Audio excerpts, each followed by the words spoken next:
Your next thought will collapse a wave of probability into matter, starting now. What if every failure in your life was just reality, mirroring your hidden expectations back at you? Scientists have confirmed something that mystics knew for thousands of years. The act of observation literally changes particles. You've been observing your life all wrong. Two people experience the same trauma. One person rewires their consciousness and builds a multi-million-dollar empire. The other stays stuck in the same patterns for decades. What makes the difference? This audiobook reveals the mechanism behind that difference, and more importantly, how to hijack it in the next 30 days. The moment you finish listening to this, you'll never be able to see reality the same way again. You'll understand why your thoughts aren't just mental events happening inside your skull. They're electromagnetic signatures, broadcasting into a field that responds to frequency. You'll learn why changing your mind isn't just a nice idea. It's the most practical thing you can do if you want to change your bank account, your relationships, your health, or anything else in your physical experience. Right now, as you listen to these words, billions of neurons are firing in your brain. Each thought creates a cascade of chemical reactions. Each emotion generates a measurable electromagnetic field around your heart that extends several feet beyond your body. You are not a passive observer of reality. You are a participant in its creation, whether you know it or not. The question isn't whether you're manifesting. You already are. The question is whether you're doing it consciously or unconsciously. Let me take you back to a moment that changed everything for me. I was sitting in a quantum physics lecture, bored out of my mind, when the professor said something that made me sit up straight.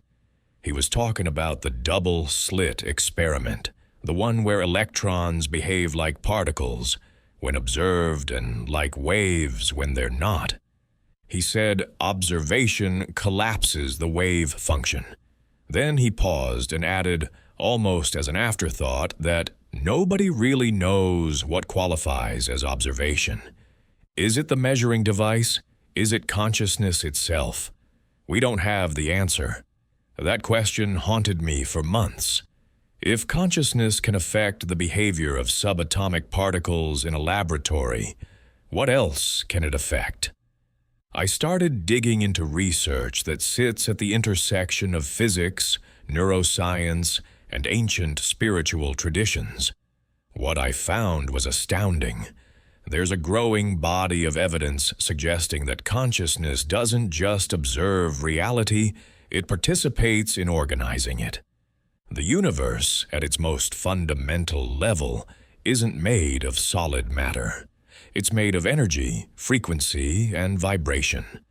Everything you see around you, every object you touch, is mostly empty space. The atoms that make up your body are 99.9% empty space. What we call solid is just energy, vibrating at a frequency that creates the illusion of solidity. This isn't mystical speculation. This is established physics. Here's where it gets interesting. Your thoughts are electromagnetic events. When you think, neurons fire in specific patterns, creating measurable electrical activity. That electrical activity generates a magnetic field. Your heart, which has an electromagnetic field 40 to 60 times stronger than your brain's, responds to your emotional state. When you feel fear, your heart rate becomes erratic and chaotic. When you feel appreciation or love, your heart rhythm becomes coherent and ordered. That coherence can be measured. It radiates outward. Other people can feel it, even if they can't articulate what they're sensing. You've experienced this yourself. You walk into a room and immediately sense tension, even though nobody has said anything. You meet someone and instantly feel drawn to them or repelled by them before they've even spoken. You're picking up on their electromagnetic signature. You're reading their frequency, and they're reading yours. Now imagine that this isn't just happening between people. Imagine that the entire universe is reading your frequency, not in some metaphorical sense, actually reading it the way a radio receiver picks up a signal. The frequency you broadcast most consistently is what you're asking the universe to reflect back to you. If you're broadcasting the frequency of lack, you get more experiences that confirm lack. If you're broadcasting the frequency of abundance, even before you have physical evidence of it, you start attracting circumstances that match that frequency. This is where most people get tripped up. They look at their current circumstances and broadcast the frequency of those circumstances. They see debt and feel anxious about debt, which broadcasts more debt frequency. They see loneliness and feel desperate for connection, which broadcasts desperation. The universe doesn't hear your words. It doesn't respond to your wishes. It responds to your vibration. There was a woman I worked with who came to me completely broke. She'd been fired from her job and had $17 in her bank account. She wanted to manifest money, so she did what most people do. She focused intensely on the money she didn't have. She visualized money constantly. She made vision boards. She said affirmations. Nothing changed. In fact, things got worse. She fell further into debt. When I asked her to describe what she felt when she visualized money, she said she felt desperate. There it was. She was broadcasting desperation, so the universe kept giving her situations that justified that desperation. We changed her approach completely. Instead of focusing on money, we focused on the feeling of security. I asked her to remember a time when she felt completely secure, before money was even a concept she understood. She went back to a memory of being 5 years old, wrapped in a blanket in her grandmother's house, completely taken care of. She could feel that feeling. She practiced generating that feeling in her body for 5 minutes every morning, not thinking about money, just feeling secure. Within 2 weeks, an old friend called her out of nowhere and offered her freelance work. Within a month, she'd made $3,000. Within 6 months, she had a full-time position, making more than she'd ever made before. When I asked her what changed, she said everything felt different. Opportunities that were probably always there suddenly became visible to her. She noticed things she'd been blind to before. Her reticular activating system, the part of her brain that filters information, had been programmed to look for evidence of insecurity. Once she shifted the signal, her RAS started filtering for evidence of security instead. The universe didn't change. Her perception did. And her perception shaped her reality. Let's talk about the reticular activating system for a moment, because it's one of the most powerful tools you have for rewiring reality. The RAS is a bundle of nerves at the base of your brain that acts like a filter.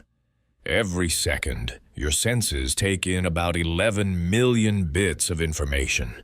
Your conscious mind can only process about 40 bits per second. That means the vast majority of information available to you is getting filtered out. The RAS decides what gets through and what doesn't. Here's the critical part. The RAS filters information based on what you've told. It is important. If you just bought a red car, suddenly you see red cars everywhere.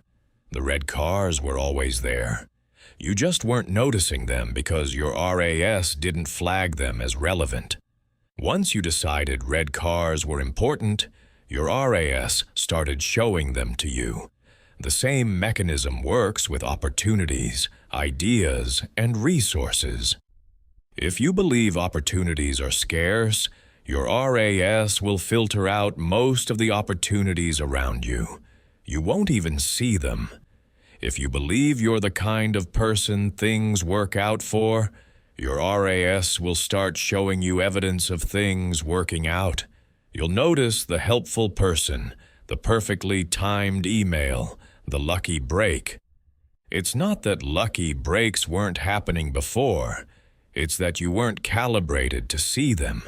This is why affirmations work for some people and not for others. If you're saying, "I am wealthy," but you don't believe it, you're creating cognitive dissonance. Your conscious mind is saying one thing, but your subconscious mind, which actually runs the show, believes something else entirely. The subconscious wins every time. It's in charge of your RAS settings. It's in charge of your automatic behaviors. It's the operating system running in the background while your conscious mind surfs the internet. Your subconscious was programmed primarily between birth and age 7, when your brain was in a theta brainwave state. Theta is the same state you enter during deep meditation or, right, before you fall asleep. In this state, you're highly suggestible. You absorb information without a critical filter. Every repeated experience, every strong emotion, every message you heard from your parents and teachers got downloaded directly into your subconscious as a belief about how reality works. If you grew up hearing, "Money doesn't grow on trees," and "we can't afford that," and watching your parents fight about finances, your subconscious learned that money is scarce and stressful. That became your default program. Now, as an adult, you might consciously want wealth, but your subconscious is still running the "money is scarce and stressful" program. It will sabotage your conscious desires to maintain consistency with its programming. That's not a bug. That's a feature. Your subconscious is trying to keep you safe by keeping you consistent with your identity. The good news is that your brain is neuroplastic. It can change. But you have to speak the language your subconscious understands. Logic isn't that language. Repetition, emotion, and vivid sensory experiences are that language. This is why visualization works when it's done correctly. You're not just thinking about your goal. You're creating a sensory-rich experience of already having it. You're feeling the feelings of accomplishment. You're seeing the details. You're hearing the sounds. You're engaging multiple sensory channels, which creates stronger neural pathways and sends a more powerful signal to your subconscious. There's a technique called mental rehearsal that Olympic athletes have been using for decades. Studies using brain imaging technology show that when you vividly imagine performing an action, the same regions of your brain light up as when you physically perform that action. Your motor cortex activates. Your neurons fire in the same patterns. Your brain doesn't distinguish between a richly imagined experience and a real one. If you do this repeatedly, you're building the neural infrastructure for that experience before it happens in physical reality. You're rehearsing success at a neurological level. Let me take you through a brief visualization right now. Close your eyes if you're in a safe place to do so, or just let your gaze soften. Take a deep breath in through your nose, filling your lungs completely. Hold it for a moment. Now exhale slowly through your mouth, releasing any tension in your shoulders, your jaw, your forehead. Take another breath like that. Good. Now I want you to imagine a version of your life where one significant goal has already been achieved. Pick something specific. Maybe it's a career milestone, a relationship, a state of health, or a financial target. Whatever it is, see yourself living it right now. Not in the future. Now. Where are you standing or sitting in this achieved reality? Look around you. What do you see? Notice the colors, the light, the objects around you. What are you wearing? Feel the fabric against your skin. What's the temperature of the room? Is there a scent in the air? What do you hear? Are there voices, music, ambient sounds? Now check in with your body. How does it feel to have already achieved this goal? Where do you feel that sensation in your chest, your stomach, your shoulders? Let that feeling expand. This isn't hope for the future. This is satisfaction for what already is. Stay here for a moment and let this reality become vivid and solid.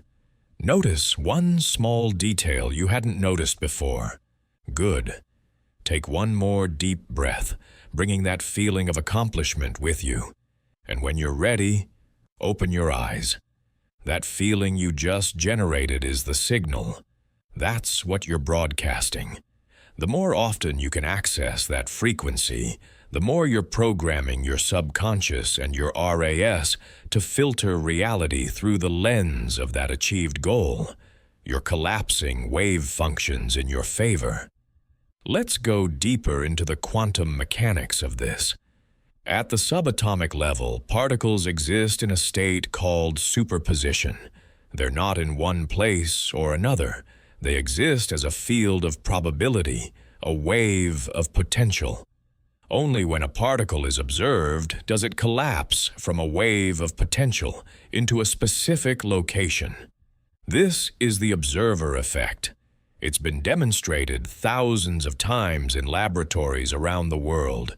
It's not controversial among physicists, though what it means is still hotly debated. Some interpretations suggest that consciousness plays a role in collapsing the wave function. The act of measurement requires a conscious observer to note the result. Without consciousness to witness it, does the collapse even occur? This gets into deep philosophical territory. But here's what's relevant for your life. If observation affects reality at the quantum level, and everything in your physical world is made of quantum particles, then your observation, your attention, your focus is literally shaping the material world around you. You're not just passively receiving reality, you're actively participating in its construction. This dovetails with something mystics and spiritual teachers have been saying for millennia. The Vedantic tradition of ancient India taught that the material world is Maya, illusion. Not that it doesn't exist, but that it's not fundamental. Consciousness is fundamental. Matter arises from consciousness, not the other way around. The Hermetic tradition, which influenced Western esoteric thought for centuries, taught the principle of mentalism. All is mind. The universe is mental. What happens in mind precedes and shapes what happens in matter. Tibetan Buddhism has practices for creating tulpas, thought forms that take on a life of their own through sustained focus and emotional energy. There are documented cases of meditators creating entities that other people could perceive. Whether you believe those accounts literally or see them as metaphorical, the principle remains. Focused consciousness can create tangible effects. A scientist named Jacobo Grinberg did fascinating research in Mexico City in the 70s and 80s. He studied pairs of meditators who developed a deep connection. He put them in separate Faraday cages, which block electromagnetic signals, and placed them in different rooms.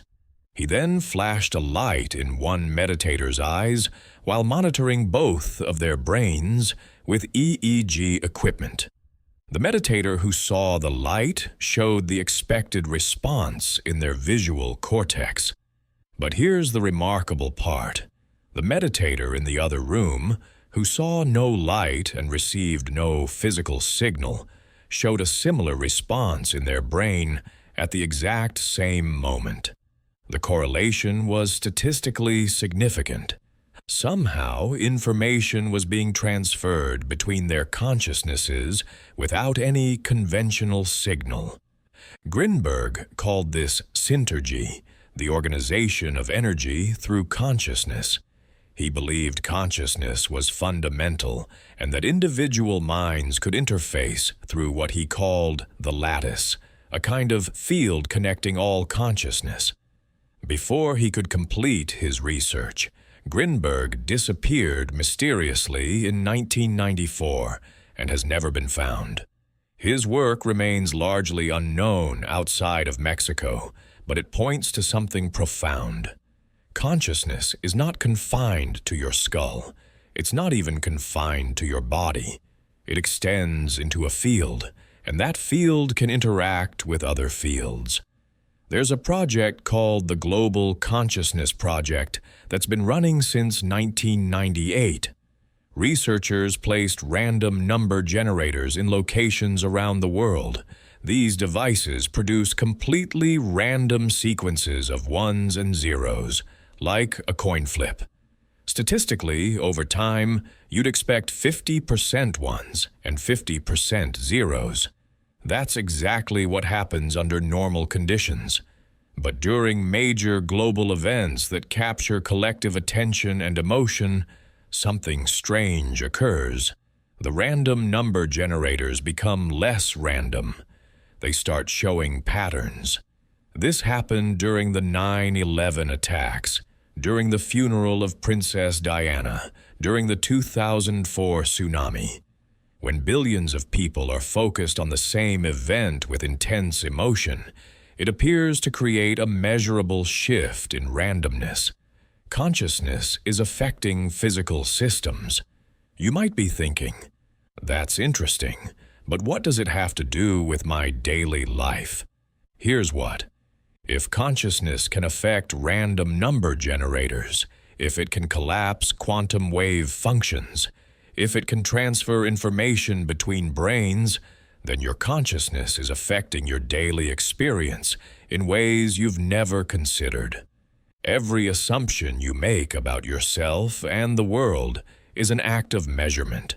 You're collapsing possibilities into actualities. You're filtering information to confirm your assumptions.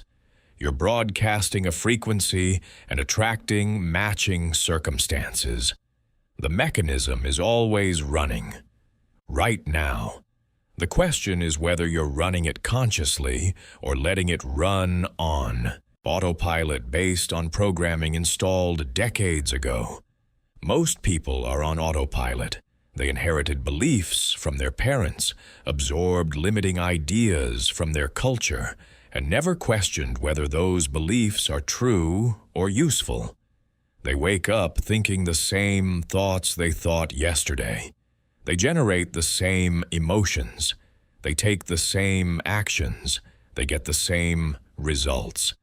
Then they wonder why their life doesn't change. If you keep thinking the same thoughts, you'll keep firing the same neural pathways. Those pathways get stronger through repetition. That's Hebbian learning. Neurons that fire together wire together. The thought becomes automatic. It becomes your default. It becomes who you are. Except it's not who you are. It's just a habit, and habits can be changed. Neuroplasticity is the brain's ability to reorganize itself by forming new neural connections throughout life. This was a revolutionary discovery. For a long time, scientists believed the adult brain was fixed. Once you reached a certain age, your neural structure was set. We now know that's not true. Your brain changes every single day based on what you think, what you do, and what you pay attention to. London taxi drivers, who have to memorize thousands of streets, develop larger hippocampi than average. Musicians who practice extensively develop enhanced motor cortex regions. Meditators show thickening in areas associated with attention and emotional regulation. If you deliberately and consistently think new thoughts, visualize new outcomes, feel new emotions, and take new actions, you create new neural pathways. At first, those pathways are weak. It takes effort to use them. The old pathways are like superhighways. The new ones are like dirt paths. But every time you choose the new path, it gets a little stronger. Every time you choose the old path, you reinforce it. Eventually, if you're consistent, the new path becomes the superhighway. The new thought becomes automatic. The new behavior becomes your default. You've rewired your brain. You've changed your identity. And when your identity changes, your reality follows. There was a man I knew who'd struggled with anxiety his entire adult life. He'd tried medication, therapy, everything. Nothing stuck. The problem was that anxiety had become his identity. He'd say, "I'm an anxious person. I've always been this way." That identity was running the show. Every morning he'd wake up and scan his body for signs of anxiety. If he found any, he'd think, "There it is, I'm anxious." If he didn't find any, he'd think, "It's coming. It always does." Either way, anxiety showed up. He was measuring for anxiety, so the wave function collapsed into anxiety. We worked on separating his identity from the emotion. Instead of "I am anxious," we shifted to "I'm experiencing anxiety." That tiny linguistic shift made all the difference. Anxiety became something he was experiencing, not something he was. From there, we built a practice. Every morning, before his mind had a chance to scan for anxiety, he'd spend 5 minutes generating the feeling of calm confidence, not thinking about it, feeling it. He'd recall specific memories where he felt confident and calm. He'd drop into those feelings. He'd breathe into them. He'd let his body learn what calm confidence felt like. For the first week, it felt fake. He'd finish the practice, and anxiety would rush back in. But he kept going. By the second week, he'd have moments during the day where calm confidence would arise spontaneously. By the third week, those moments were lasting longer. By the fourth week, anxiety was no longer his baseline. It would still show up occasionally, but it was a visitor, not a resident. 6 months later, he told me he couldn't remember the last time he'd had a panic attack. He'd rewired his brain. He'd changed his identity from anxious person to calm person who occasionally experiences anxiety. That shift changed everything. Let me ask you something. What's the story you tell about yourself? Not the story you want to be true, the story you actually believe. Do you tell yourself you're unlucky, that things never work out for you, that you're not good with money or relationships or your health? Whatever story you're telling, you're living it. Not because the story is true, but because you keep measuring reality through the filter of that story. You keep collapsing possibilities that confirm it. Core beliefs are the operating system of your subconscious mind. They're the fundamental assumptions you make about yourself, other people, and the world. Most of them were installed before you were 7 years old. You didn't choose them consciously. You absorbed them. Your parents fought about money, so you absorbed the belief that money creates conflict. Your father worked 80 hours a week and was never home, so you absorbed the belief that success requires sacrifice. Your mother criticized her appearance constantly, so you absorbed the belief that bodies are never good enough. None of this was spoken directly. It was transmitted through behavior, emotion, and environment. These beliefs run in the background like software. You're not aware of them most of the time, but they're shaping your decisions, your perceptions, and your actions. A belief like, "People like me don't get opportunities like that," will cause you to literally not see opportunities when they appear. Your RAS will filter them out as irrelevant. A belief like, "I'm not the kind of person who," will sabotage any action you take toward becoming that kind of person. You'll start and then unconsciously undermine yourself. The first step to changing a core belief is to identify it. You can't change what you can't see. One way to surface hidden beliefs is through language. Listen to the throwaway comments you make. "I'm terrible with names. I could never do that. That's just how I am." These aren't objective facts. They're beliefs masquerading as facts. Another way is to look at repeated patterns. If you keep attracting the same type of relationship, there's a belief underneath it. If you keep hitting the same financial ceiling, there's a belief setting that ceiling. Once you've identified a limiting belief, you can't just delete it. Your brain doesn't work that way. You have to install a new belief to compete with it. This is called competitive neuroplasticity. The old pathway doesn't disappear, but you can build a stronger pathway that your brain prefers. You do this through repetition, emotion, and sensory engagement. You don't just think the new belief, you embody it. You feel what it would feel like if that belief were true. You visualize evidence of it. You take actions consistent with it. Over time, the new belief becomes more automatic than the old one. Affirmations can work if they're done correctly. Most people do them wrong. They stand in front of a mirror and robotically repeat, "I am wealthy," while feeling broke. That creates internal conflict. Your subconscious rejects the statement because it contradicts your felt experience. A better approach is to use bridging statements. "I am learning to manage money wisely." "I am becoming more financially secure every day."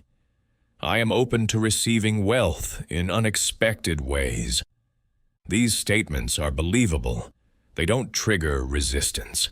They create a pathway toward the belief you want to install.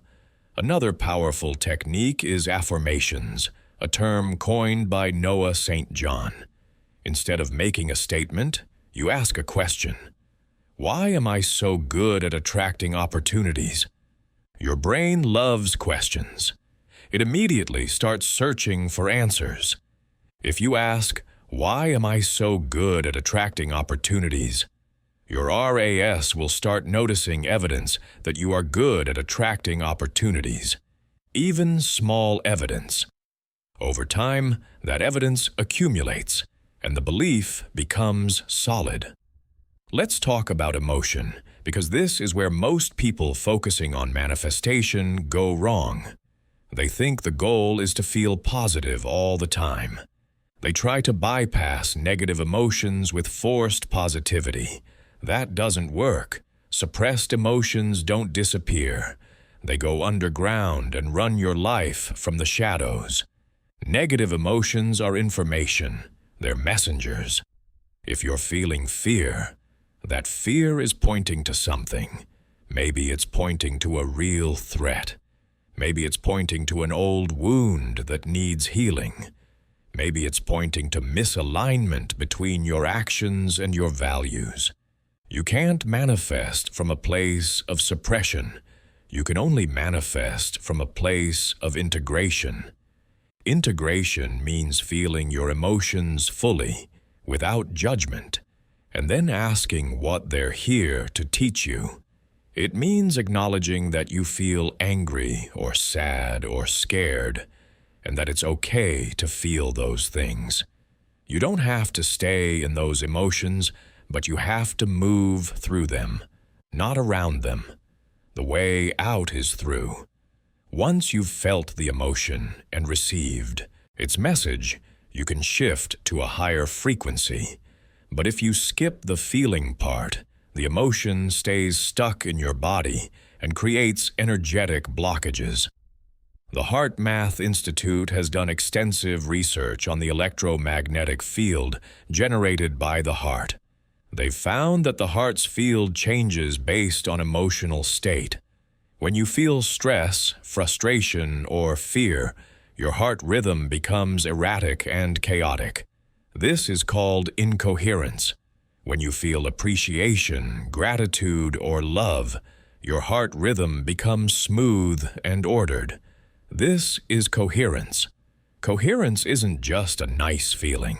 It's a measurable physiological state that affects your entire body. It optimizes your nervous system, improves your immune function, and enhances your brain's ability to process information. Here's the remarkable part. Your heart's electromagnetic field extends several feet beyond your body. Other people can sense it. When you're in coherence, you positively affect the people around you. When you're in incoherence, you transmit that chaos. You've felt this yourself. You meet someone who's calm and centered, and you feel calmer just being near them. You meet someone who's anxious and scattered, and you pick up on that energy. This isn't mystical, it's electromagnetic. The implication for manifestation is profound. The frequency you're broadcasting isn't just mental, it's emotional and physiological. If you want to manifest abundance, but your heart rhythm is signaling scarcity and stress, the signal is mixed. The universe responds to the dominant signal, and the heart's signal is stronger than the brain's. This is why people can visualize all day long and still not manifest what they want. Their heart isn't broadcasting the frequency of having it. Their heart is broadcasting the frequency of wanting it, which is the frequency of lack. The way to shift into coherence is through heart-focused breathing and genuine positive emotion. You place your attention on your heart area. You breathe as if the breath is flowing in and out of your heart. Then you activate a feeling of appreciation or care. You might recall a memory that generates that feeling naturally. A moment with a loved one, a beautiful sunset, a time you felt proud of yourself. You don't have to force the feeling. You just recall the memory and let the feeling arise. You stay with that feeling for 3 to 5 minutes. This practice shifts you into coherence. Your heart rhythm smooths out. Your nervous system recalibrates.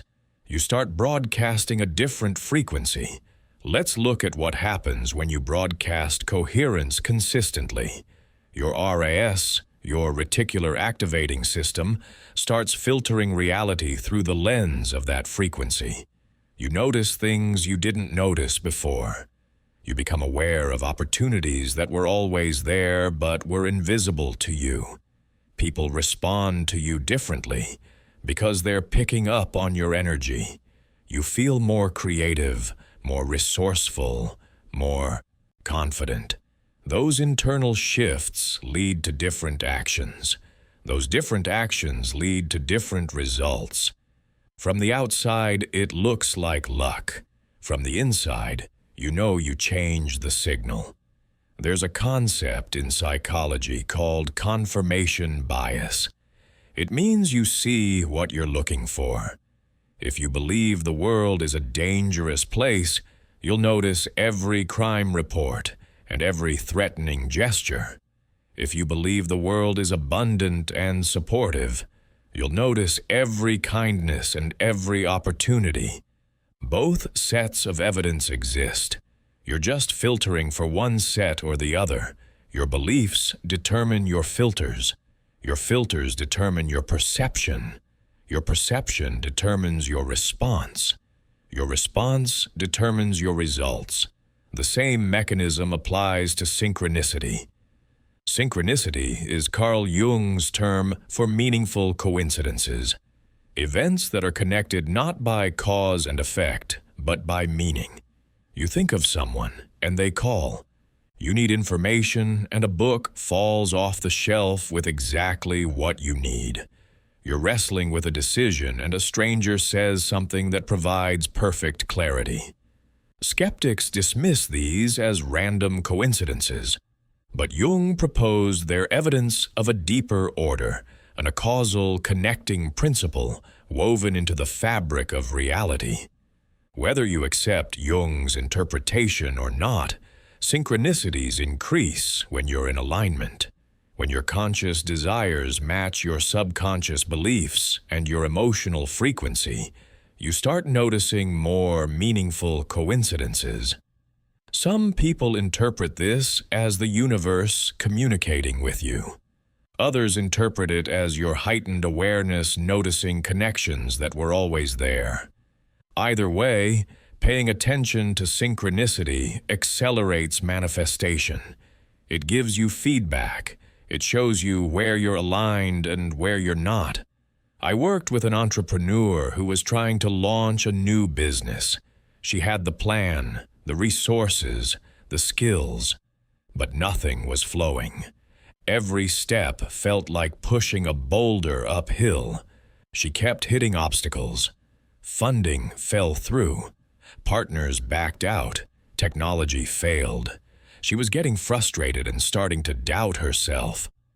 I asked her to pay attention to synchronicities for a week. Just notice them. Don't interpret them. Just log them. At the end of the week, she came back and said she'd noticed something interesting. Every time she thought about a particular aspect of the business, the tech platform she was building, she felt contracted and heavy. And every time that heaviness came up, something would go wrong with the tech. A bug would appear. A developer would quit. But when she thought about the community aspect of the business, connecting people and facilitating conversations, she felt expanded and energized. And in that space, things flowed. People reached out to her. Resources appeared.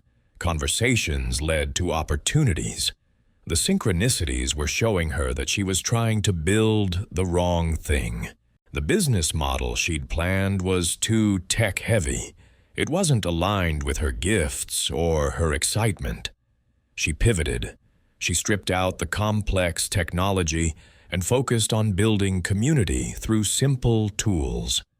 Within 3 months, she had a thriving membership program.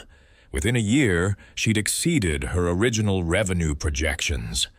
The universe had been trying to tell her to pivot all along through the pattern of obstacles and flow. She just hadn't been paying attention. Here's a question worth sitting with. Where in your life are you pushing against resistance instead of following the path of flow? Where are you trying to force something that doesn't want to happen? And where are things effortlessly unfolding? Those answers will tell you where you're aligned and where you're not. Alignment isn't about getting everything perfect. It's about congruence between your inner world and your outer actions. When you're in alignment, there's a felt sense of rightness. Things might still be challenging, but the challenge feels productive, not exhausting. You have energy for the work. When you're out of alignment, everything feels harder than it should be. You're depleted. You're doubting yourself. You're forcing. One way to check for alignment is through your body. Your body is an incredibly sophisticated biofeedback device. It knows truth before your mind does.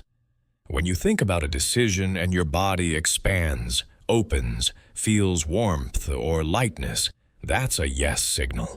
When your body contracts, tightens, feels cold or heavy, that's a no signal or a not yet signal. Most people override these signals with logic. They talk themselves into things their body is screaming no about. Then they wonder why it didn't work out. Learning to trust your body's wisdom takes practice. You have to quiet the mental chatter long enough to feel what's happening somatically. You have to distinguish between fear and intuition. Fear says you're in danger. Intuition says here's the direction. Fear contracts you. Intuition expands you. Fear makes you want to avoid. Intuition makes you want to explore. It's a subtle difference, but with practice, you can feel it. Let me take you back to a moment in my own life when I had to choose between fear and intuition. I'd been offered a position that looked perfect on paper. Good salary, prestigious company, clear career path. Every logical reason said take it. But when I imagined showing up to that job every day, my body felt heavy. My chest felt tight. I couldn't breathe deeply.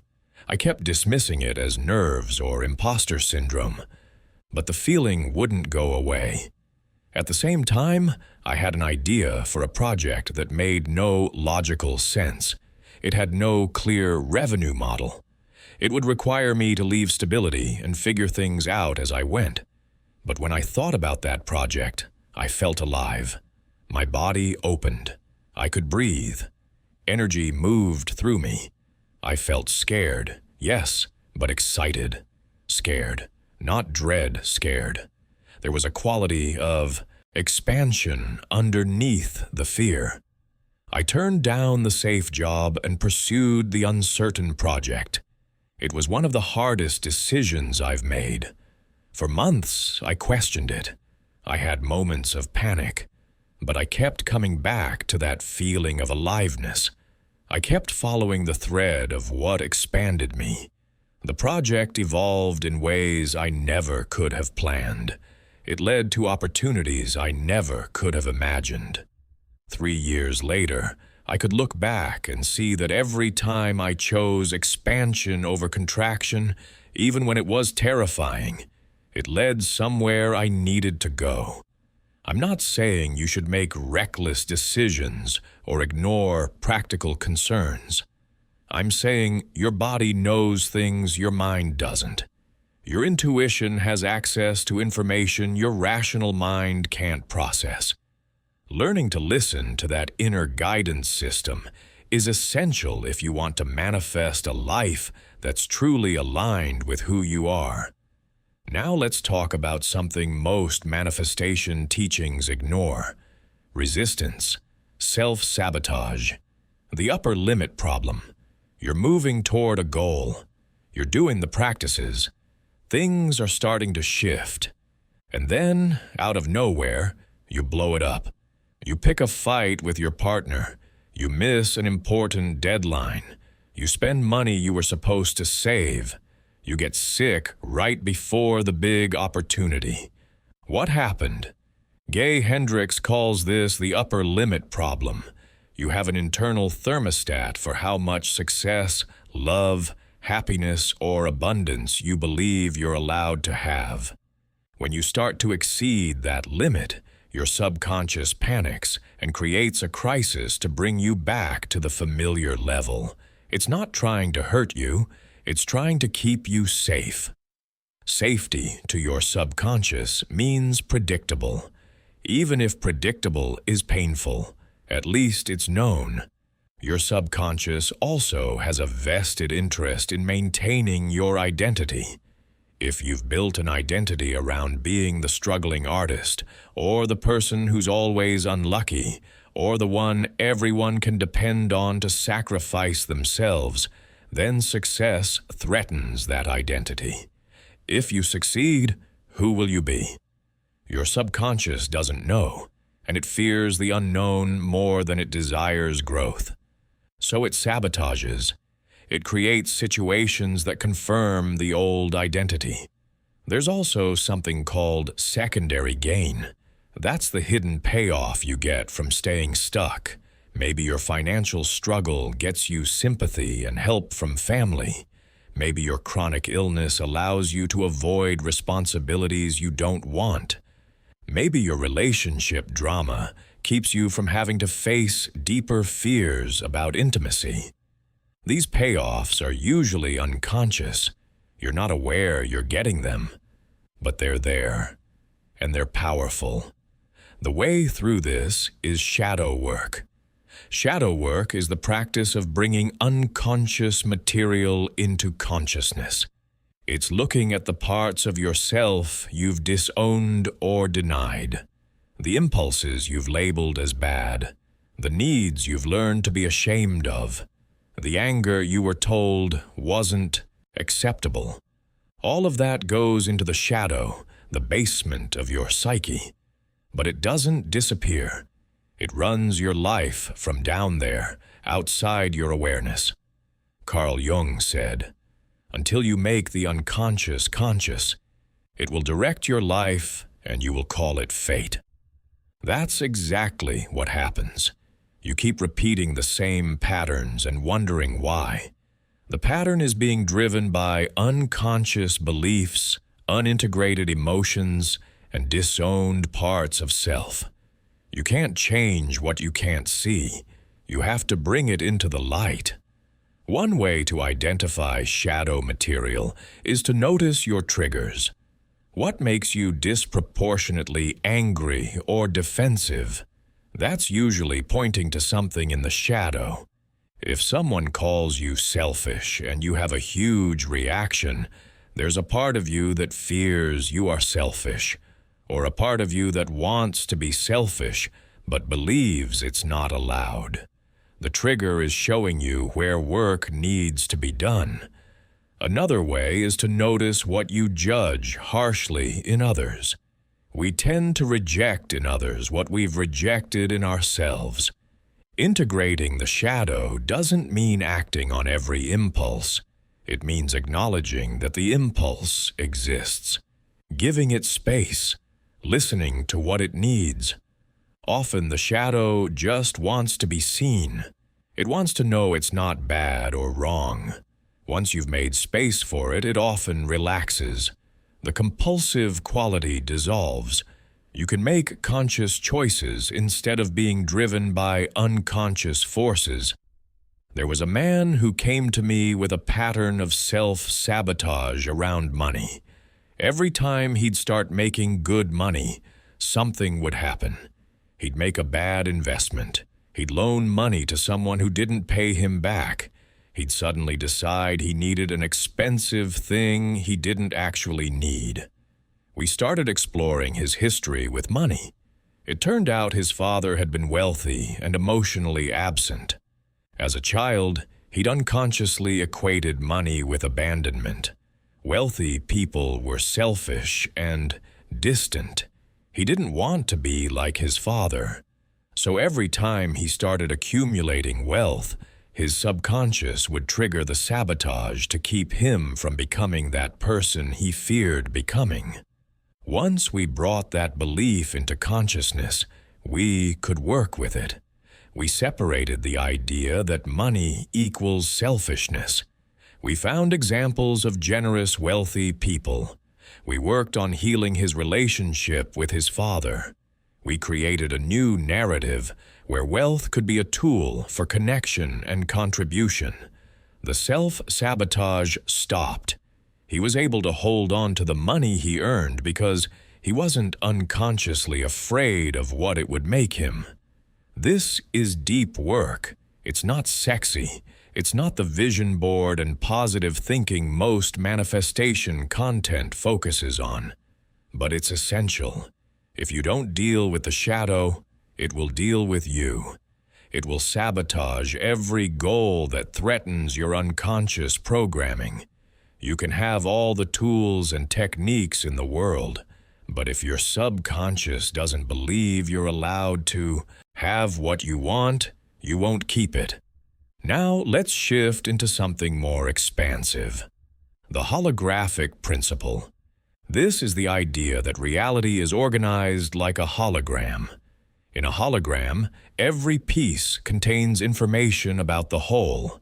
If you cut a holographic image in half, you don't get two halves of the image. You get two complete images, each containing the full picture, just at lower resolution. This principle, proposed by physicists Carl Pribram and David Bohm, suggests that the universe itself might be holographic. If that's true, then you contain the entire universe within you. Every experience you have is a microcosm reflecting the macrocosm. The way you do one thing is the way you do everything. Your relationship with your desk is your relationship with order and chaos. Your relationship with your body is your relationship with care and boundaries. Your relationship with time is your relationship with value and scarcity. This isn't poetic metaphor. It's fractal reality. Patterns repeat at every scale. This means you don't have to fix your entire life at once. You can start with one small area and let the shift ripple outward. If you heal your relationship with money, it affects your relationship with self-worth, which affects your relationships with others, which affects your relationship with opportunities. Everything is interconnected. You can't change one thing in isolation. Change one thing, and the whole system adjusts. The holographic principle also suggests that your inner world creates your outer world. Not influences, creates. The outer world is a projection of the inner world. Every person you encounter, every situation you find yourself in, is showing you something about your own consciousness. This can be confronting. It means you can't blame anyone else for your experience, but it's also empowering. It means you have total agency. Change the projection and you change the movie. Neville Goddard, a mystic teacher from the mid-20th century, taught a technique called revision. The idea is that you can change the past by changing your memory of it, not by denying what happened, but by reimagining how you responded to it. You go back to a painful memory, and you replay it in your imagination the way you wish it had gone. You see yourself responding with confidence instead of fear. You imagine the other person treating you with respect instead of contempt. You loop that revised version until it feels more real than the original memory. This isn't self-deception. It's working with the holographic nature of consciousness. Your brain stores memories as neural patterns. Every time you recall a memory, you're not pulling up a fixed file.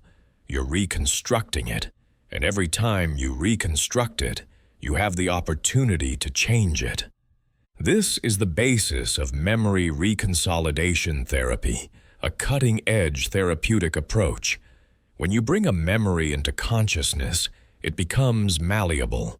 You can update it with new information and restore it in a different form. By revising traumatic or limiting memories, you're changing the energetic charge they hold. You're rewriting the story your subconscious tells about who you are and what the world is like. That revised story then shapes your present and future. People who practice revision consistently report that their current reality begins to shift in ways that match the revision. Relationships that were broken mend. Opportunities that seemed closed reopen. It's as if changing the past literally changes the present, which, from a holographic perspective, makes perfect sense. The past, present, and future are all interpenetrating. They're not separate. Change one, and you change the others. Let me give you an example. There was a woman who'd been carrying a deep wound from a business partnership that ended badly 15 years prior. Her partner had betrayed her, stolen clients, and tanked the business. She'd never fully recovered financially or emotionally. She still felt bitter. That bitterness was affecting her current business ventures. She couldn't trust partners.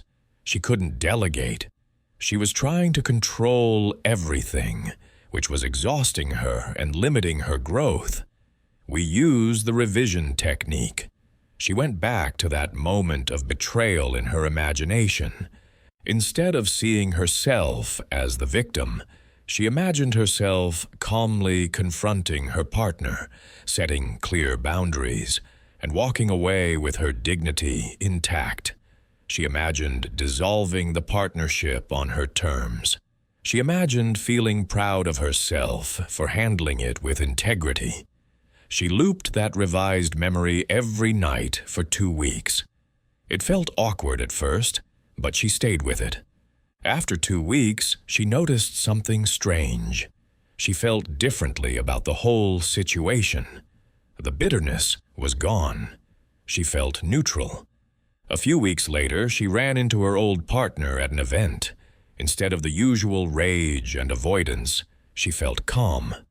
They had a brief, cordial conversation and moved on.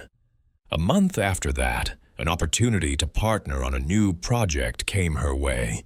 Normally, she would have said no immediately, but this time, she didn't feel the usual fear. She felt curious. She explored it.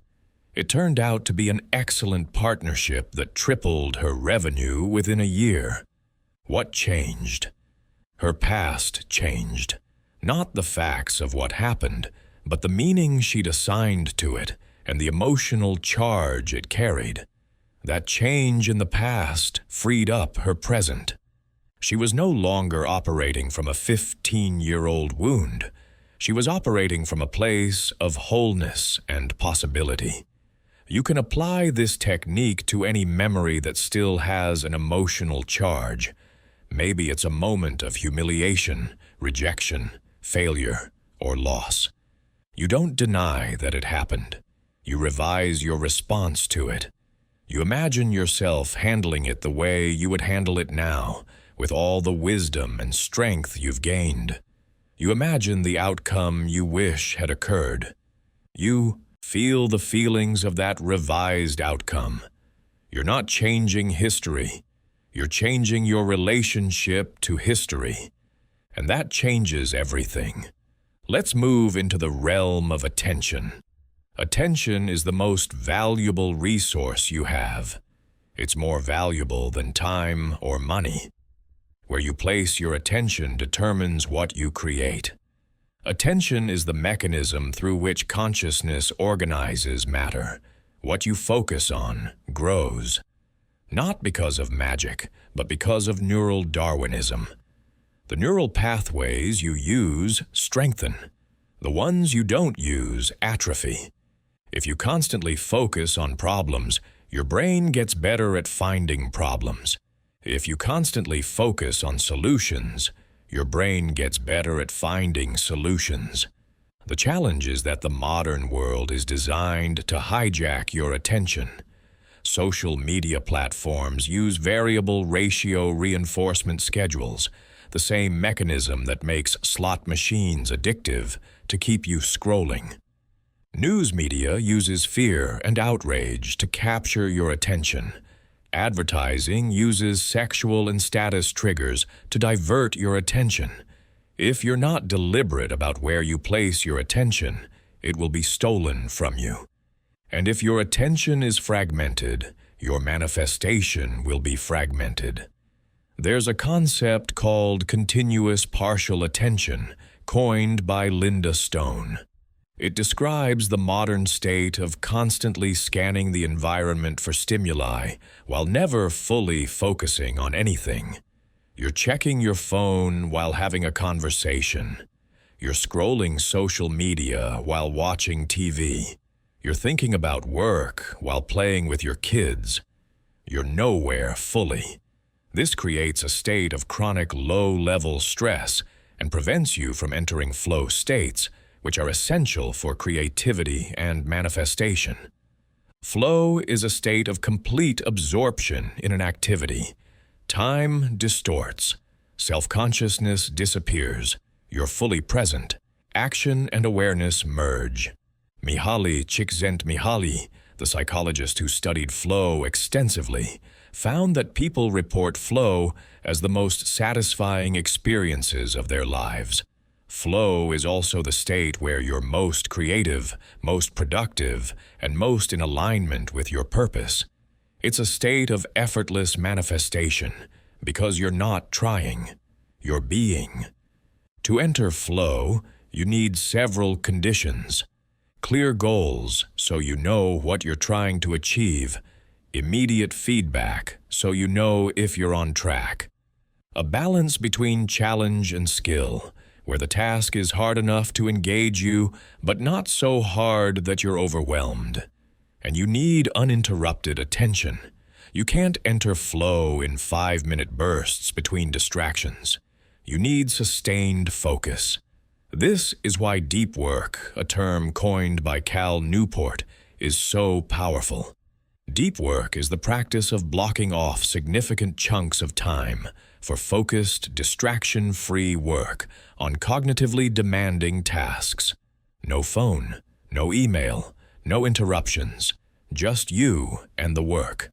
In these blocks of deep work, you produce more value in a few hours than most people produce in a week. You also enter flow more easily, which means you're manifesting at a higher level. You're in the zone where things happen effortlessly.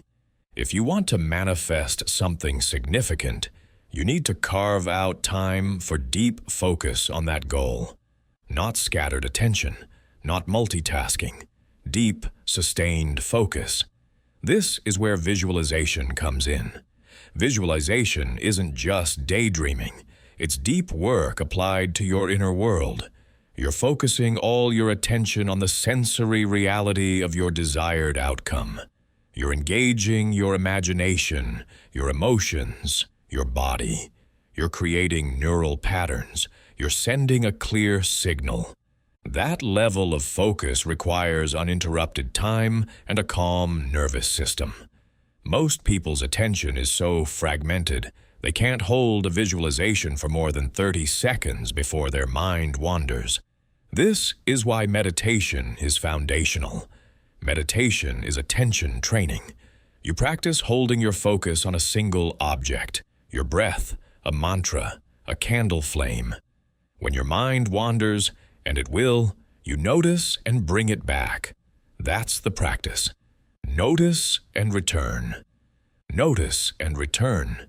You're strengthening your attention muscle. The stronger that muscle, the more powerful your manifestation practice. I'm going to guide you through a simple attention exercise right now.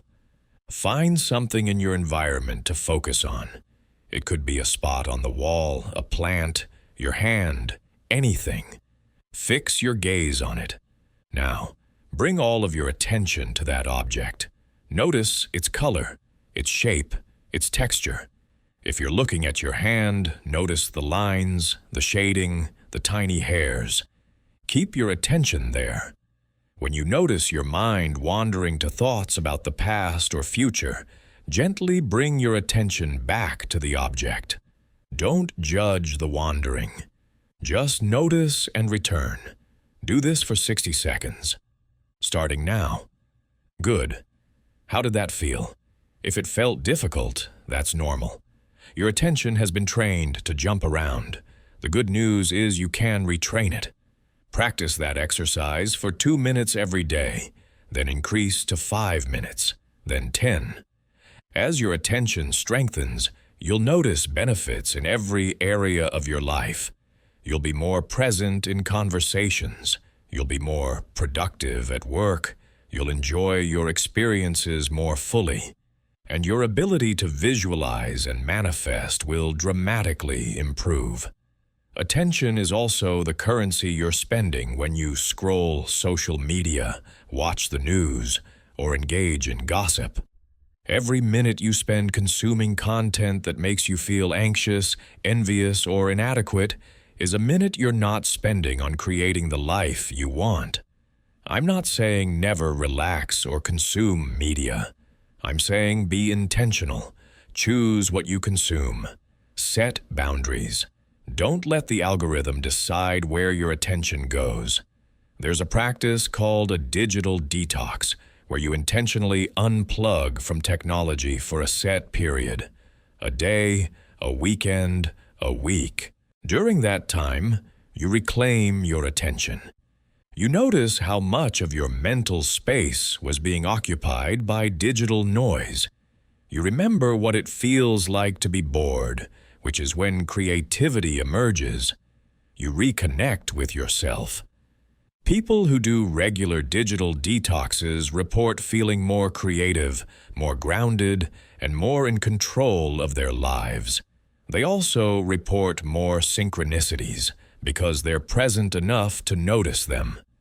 Now let's go deeper into the architecture of vision. Vision isn't just seeing pictures in your mind. Vision is building a multi-sensory inner world, so vivid and real that your nervous system believes it's happening now. This is critical. Your nervous system doesn't distinguish between a vividly imagined experience and a real one. If you imagine biting into a lemon, your mouth waters. If you imagine standing at the edge of a cliff, your body tenses. Your nervous system responds to imagination as if it's reality. This is why mental rehearsal works for athletes. When a gymnast visualizes her routine, the same motor neurons fire as when she physically performs it. She's training her nervous system. She's building neural pathways. When she steps onto the mat, her body already knows the routine at a deep level. The same principle applies to any goal. If you want to manifest confidence in public speaking, you rehearse it in your imagination. You see yourself on stage, feeling calm, speaking clearly, engaging the audience. You feel the texture of the microphone. You hear the sound of your voice. You see the faces looking at you with interest. You rehearse it so many times that when the real opportunity comes, it feels familiar. Your nervous system isn't panicking, it's thinking, "I've done this before." The key is sensory richness. Most people visualize in vague, distant images. They see themselves in a new house, but it's foggy and far away, like watching a movie. That doesn't engage the nervous system. You need to visualize from a first-person perspective. You're not watching yourself. You are yourself. You're looking through your own eyes. You're feeling the sensations in your own body. You're experiencing it as if it's happening to you, right now. This is the Vei-Kogi model. Visual, auditory, kinesthetic, olfactory, gustatory. You engage all 5 senses. What do you see? What do you hear? What do you feel physically? What do you smell? What do you taste? The more senses you engage, the more neural pathways you activate. The more real it becomes to your subconscious. Your subconscious can't tell the difference between a richly imagined experience and a real memory. So you're essentially installing a memory of the future. Neville Goddard taught a technique called living from the end. Instead of visualizing your goal as something in the future you're moving toward, you imagine it as already accomplished. You construct a scene that implies the wish fulfilled. If your goal is to publish a book, you don't visualize writing the book. You visualize holding the finished book in your hands, feeling its weight, seeing your name on the cover, flipping through the pages. Or you imagine someone congratulating you on your book. The scene should be short, simple, and repeatable. It should evoke the feeling of satisfaction of, "It's done." You loop this scene every night as you're falling asleep. The moments before sleep are powerful because your brain is entering the theta state, the same state it was in during childhood when your beliefs were being programmed. In theta, your critical faculty is suspended. You're highly suggestible. Information bypasses your conscious filters and goes straight into the subconscious. By looping your scene in this state, you're programming your subconscious to accept it as real. You also want to feel the emotional tone of the scene. Neville called this the feeling of the wish fulfilled. It's not excitement or desperation. It's satisfaction. It's the quiet knowing that it's done. It's the feeling you have after you've accomplished something significant. There's peace. There's gratitude. That feeling is the signal you're broadcasting. The clearer and stronger that signal, the faster reality reorganizes to match it. Let me tell you about an actor who used this technique. He was talented but unknown, struggling to get cast in anything meaningful. He started using Neville's method. Every night before sleep, he would imagine walking onto a film set where he was the lead actor. He'd see the lights, the cameras, the crew. He'd feel the script in his hands. He'd hear the director calling action. He'd feel the satisfaction of nailing the scene. He did this every single night for months.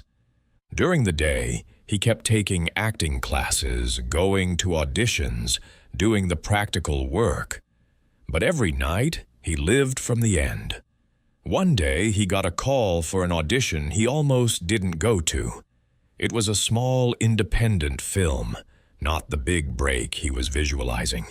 But something told him to go. He nailed the audition. He got the part. The film ended up getting into a major festival. It won an award. A casting director saw it and called him for a much bigger role. Within 2 years of starting the practice, he was a lead actor in a major studio film. When asked what made the difference, he said he'd always worked hard. But something shifted when he started living in the reality of already being that person. He stopped feeling like a struggling actor hoping for a break. He felt like a successful actor whose success just hadn't caught up yet. That shift in identity is everything. You're not trying to become someone. You're embodying who you already are at a deeper level. The physical world is just catching up to the energetic reality you've established. This requires faith, which is not blind belief. Faith is loyalty to the unseen.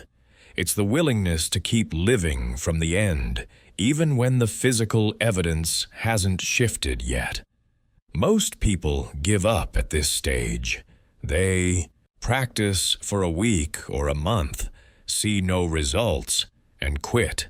They don't understand that there's a lag time between the inner shift and the outer manifestation. Think of it like planting a seed. You plant the seed in the ground. You don't dig it up every day to check if it's growing. You water it.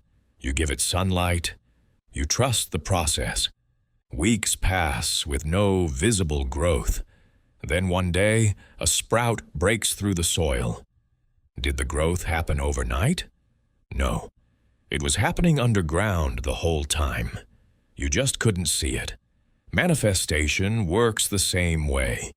The inner work you're doing is rearranging the invisible infrastructure of your reality.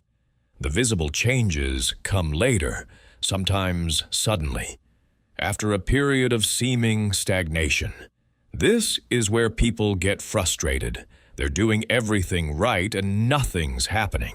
But something is happening. Your RAS is recalibrating. Your neural pathways are rewiring. Your electromagnetic field is shifting.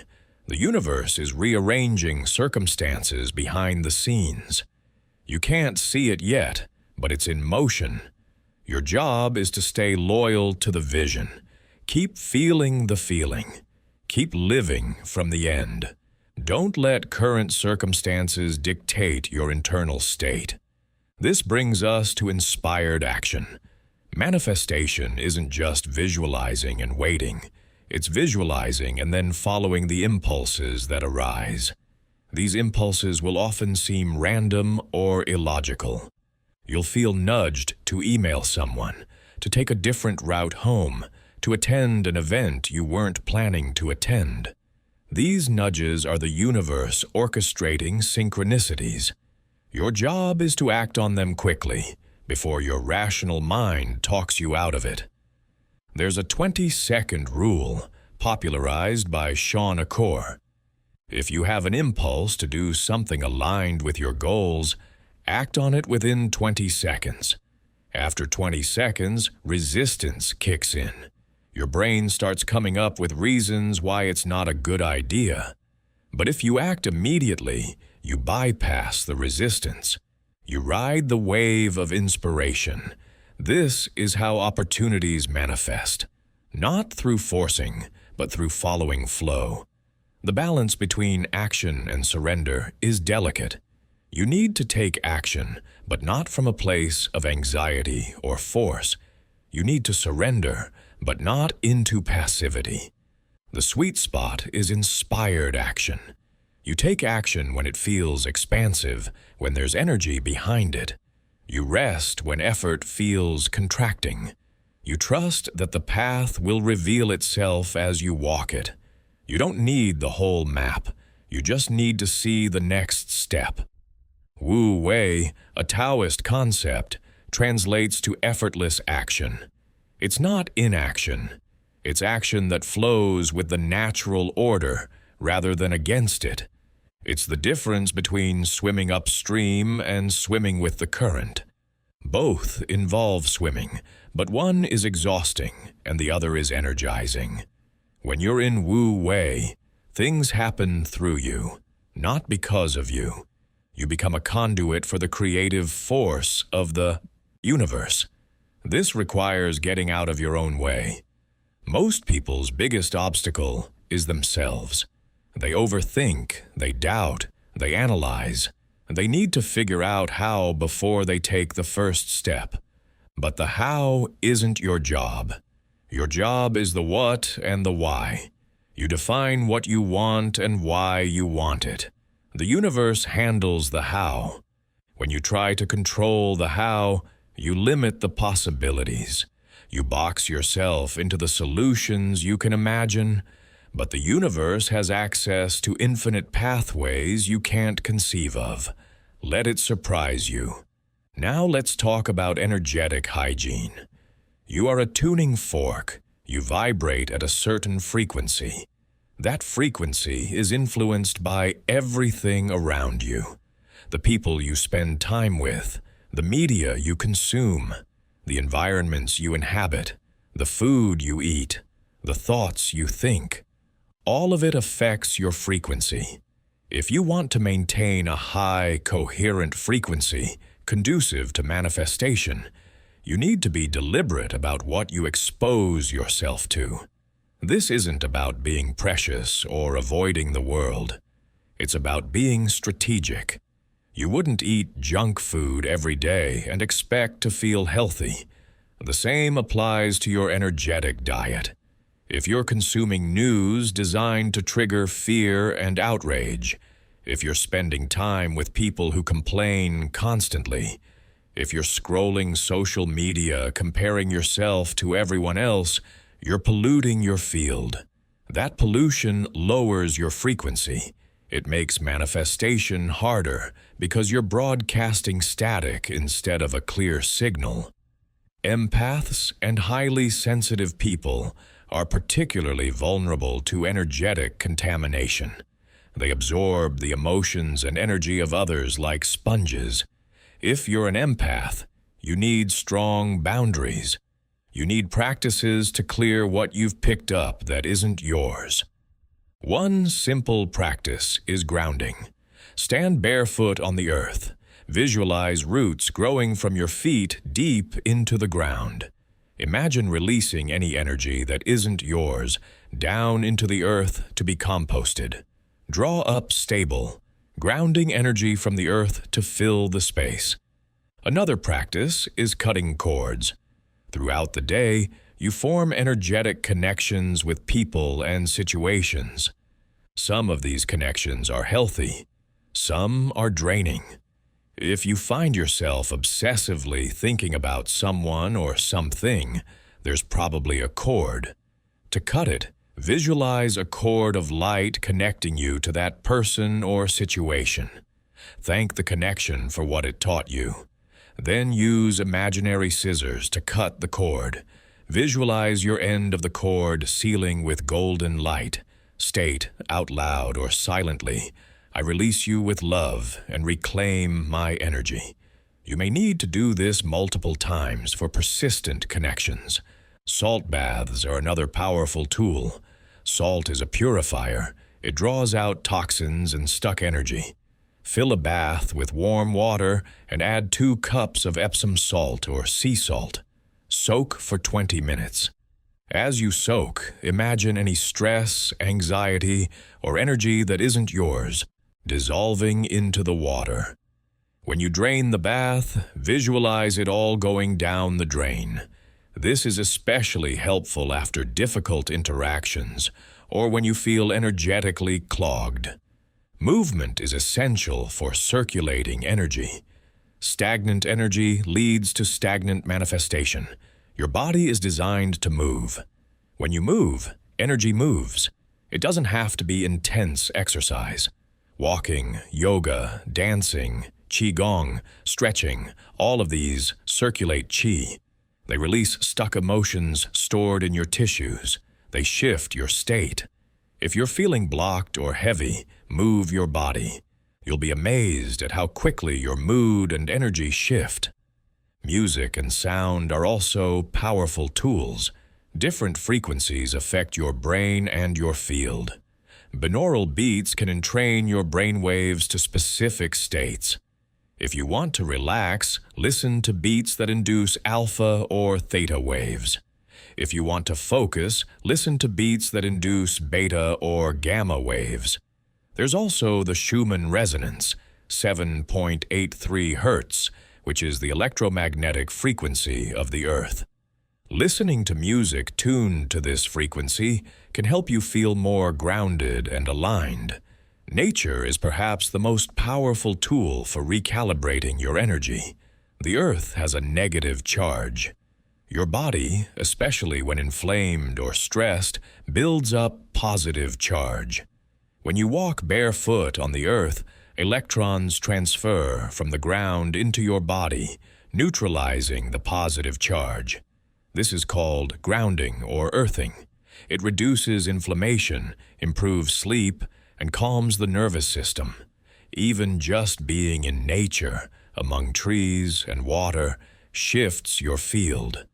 There's a reason people feel restored after time in the forest or by the ocean. You're entraining to the frequency of nature, which is coherent and healing. All of these practices aren't extra. They're essential. They're the foundation that supports your manifestation.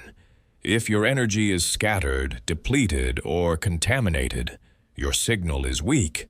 You're broadcasting static. No amount of visualization or affirmations will overcome a compromised energetic field. You have to tend to your inner environment the way you tend to your home. Clean it regularly. Protect it. Fill it with what nourishes you. Let me ask you this. What's the number one thing that drains your energy right now? Is it a person, a situation, a habit, a thought pattern? Identify it. Now, what's one boundary you could set or one practice you could implement to stop the leak? You don't have to do 10 things, just one. But do that one thing consistently. Watch how much more energy you have for everything else. Now we're moving into territory that might make you uncomfortable. Resistance, self-sabotage. The hidden mechanisms that keep you stuck even when you consciously want to change. This is where most manifestation teachings fail. They focus on the light without addressing the shadow. But the shadow is where your power is locked up. Until you reclaim it, you're only working with a fraction of your capacity. You have an internal thermostat for every area of your life. how much money you're comfortable having, how much love you believe you deserve, how much success you can handle, how much happiness you're allowed to experience. These set points were established early, usually by age 7. They were based on what you observed in your environment and what you were told about yourself and the world. If you grew up in a household where money was always tight and created stress, your financial thermostat might be set to $50,000 a year. If you make less, you'll feel anxious and work to make more. If you make more, you'll unconsciously sabotage to bring yourself back to the familiar level. This is the upper limit problem. You hit an invisible ceiling. You can push against it, but you can't break through because the ceiling is internal, not external. The only way to raise the thermostat is to do the inner work of updating your beliefs and healing the wounds that created the limiting set point. This is uncomfortable work. It requires you to feel what you've been avoiding. It requires you to question stories you've believed your whole life. It requires you to see yourself and your family with clear eyes, which often brings up grief and anger. Many people avoid this work. They'd rather stay stuck than face the discomfort of growth. But if you're serious about manifestation, you can't avoid it. The universe will keep giving you opportunities to heal. Those opportunities often come disguised as crises. You lose the job. The relationship ends. You get sick. These aren't punishments. They're invitations. They're showing you where your thermostat is set and giving you the chance to adjust it. There's also secondary gain to consider. What are you getting from your current situation that you'd lose if you changed? This is usually unconscious. You're not aware of the payoff, but it's there. Maybe your financial struggle gives you an excuse not to take risks. Maybe your chronic illness gives you permission to say no to things you don't want to do. Maybe your relationship drama keeps you from facing your fear of intimacy. The subconscious is brilliant at finding ways to meet needs, even if those ways are ultimately self-destructive. To uncover secondary gain, ask yourself, if I fully solved this problem, what would I lose? Or, what does this problem allow me to avoid? The answer won't always come immediately. You might need to sit with the question for days. But when the answer emerges, it's usually a gut punch. Oh, that's why I keep doing this. Once you see the hidden payoff, you can find healthier ways to meet that need. Then the problem often resolves on its own because it's no longer serving a purpose. Let me tell you about a client who had chronic back pain for years. She'd seen doctors, chiropractors, physical therapists. Nothing helped. We started exploring what her life would look like if the pain disappeared. She realized with horror that without the pain, she'd have no excuse to say no to her demanding family. They were constantly asking her for help, for money, for her time. She couldn't set boundaries directly because she'd been taught that was selfish. But the pain gave her a socially acceptable reason to decline. Once she saw that, we worked on building her capacity to set boundaries without needing physical pain as a justification. Within a month, her back pain had decreased by 70%. Within 3 months, it was gone. Her body had been creating pain to protect her from being exploited. Once she learned to protect herself consciously, her body didn't need to do it anymore. This is how intelligent your system is. It's always working for you, even when it looks like it's working against you. But you have to be willing to look at the uncomfortable truth of what's really going on. Shadow work is the practice of making the unconscious conscious. It's looking at the parts of yourself you've rejected. the anger you weren't allowed to feel, the neediness you learned to be ashamed of, the selfishness you were told was bad. All of that goes into the shadow, but it doesn't go away. It runs your life from the basement. It sabotages your goals. It creates symptoms. It attracts situations that force you to confront what you've been avoiding. One way to work with the shadow is through dialogue. When you notice yourself sabotaging, pause, close your eyes. Ask, which part of me is doing this? Wait for an image, a feeling, or a voice to emerge. It might be a younger version of yourself. It might be an archetype. It might just be a sensation. Once you've made contact, ask it, what are you trying to protect me from? Listen without judgment. Thank it for trying to keep you safe. Then ask, can we find a new way to meet this need that doesn't cost me my dream? Often, just being acknowledged is enough for the part to relax and stop sabotaging. Internal family systems therapy works with this model. It sees the psyche as made up of parts, each with its own perspective and agenda. The parts that sabotage aren't enemies, they're protectors. They're trying to keep you safe based on outdated information.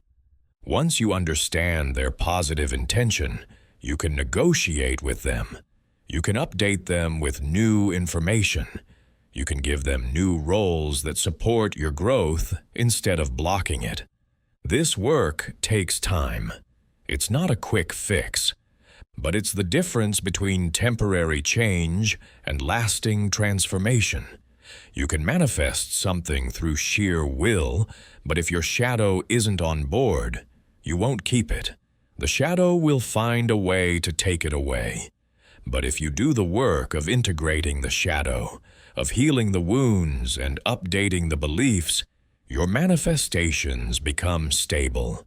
They're built on a solid foundation. They last. Let's talk about synchronicity again, because this is where the magic becomes visible. Synchronicity is the universe's way of confirming you're on the right track. It's breadcrumbs. Follow them. When you're in alignment, synchronicities increase. You think of someone and they call.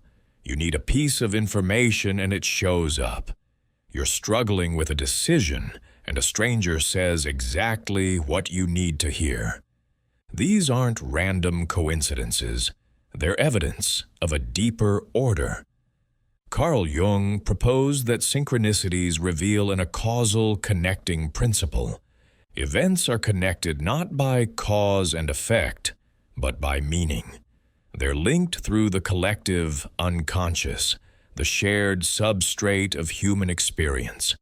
He believed that when you're aligned with your deeper self, your individuation process, the universe supports you through synchronicity. You're tapped into the flow. You're co-creating with a larger intelligence. Whether you accept Jung's framework or not, synchronicities are useful feedback. They show you where you're aligned and where you're not. If you're constantly experiencing synchronicities around a particular person or project, that's a green light. If you're experiencing obstacles and dead ends, that's not necessarily a red light, but it's worth examining. Sometimes obstacles are redirecting you toward a better path. Sometimes they're testing your commitment. You have to discern which is which, and that discernment comes from listening to your intuition. One way to increase synchronicities is to ask for signs. Be specific. If I should take this job, show me a white feather within 3 days. It needs to be specific enough that it's not something you see every day, but possible enough that it can happen.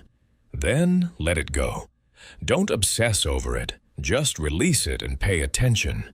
If the sign shows up, act on it. If it doesn't, that's your answer too. You can also keep a synchronicity journal. Every time you notice a meaningful coincidence, Write it down. Include the context. What were you thinking about when it happened? What was your emotional state? After a month, review your entries. You'll start to see patterns. Maybe synchronicities cluster around certain emotional states or after specific practices. That information helps you amplify the conditions that increase synchronicity. Symbols are another language of synchronicity. Animals, numbers, objects, phrases, they all carry meaning. Some meanings are universal, rooted in archetypes. Some meanings are personal, rooted in your individual history. If a crow keeps showing up in your life, research what crow symbolizes across cultures. But also ask, what does crow mean to me? Maybe it reminds you of your grandmother who loved crows.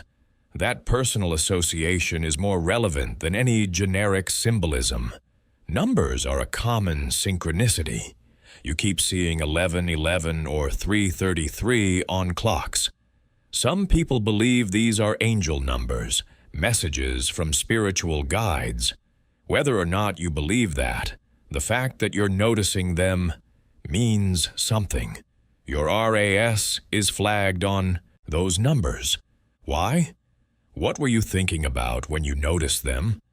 That context gives you the message. There was a woman who kept seeing the word lighthouse. It showed up in books, in conversations, in random signs. She didn't know what it meant, but it felt significant.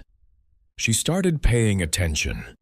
One day, she was looking at real estate, something she'd been doing casually for months.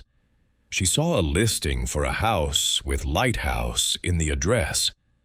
On a whim, she went to see it. The moment she walked in, she knew.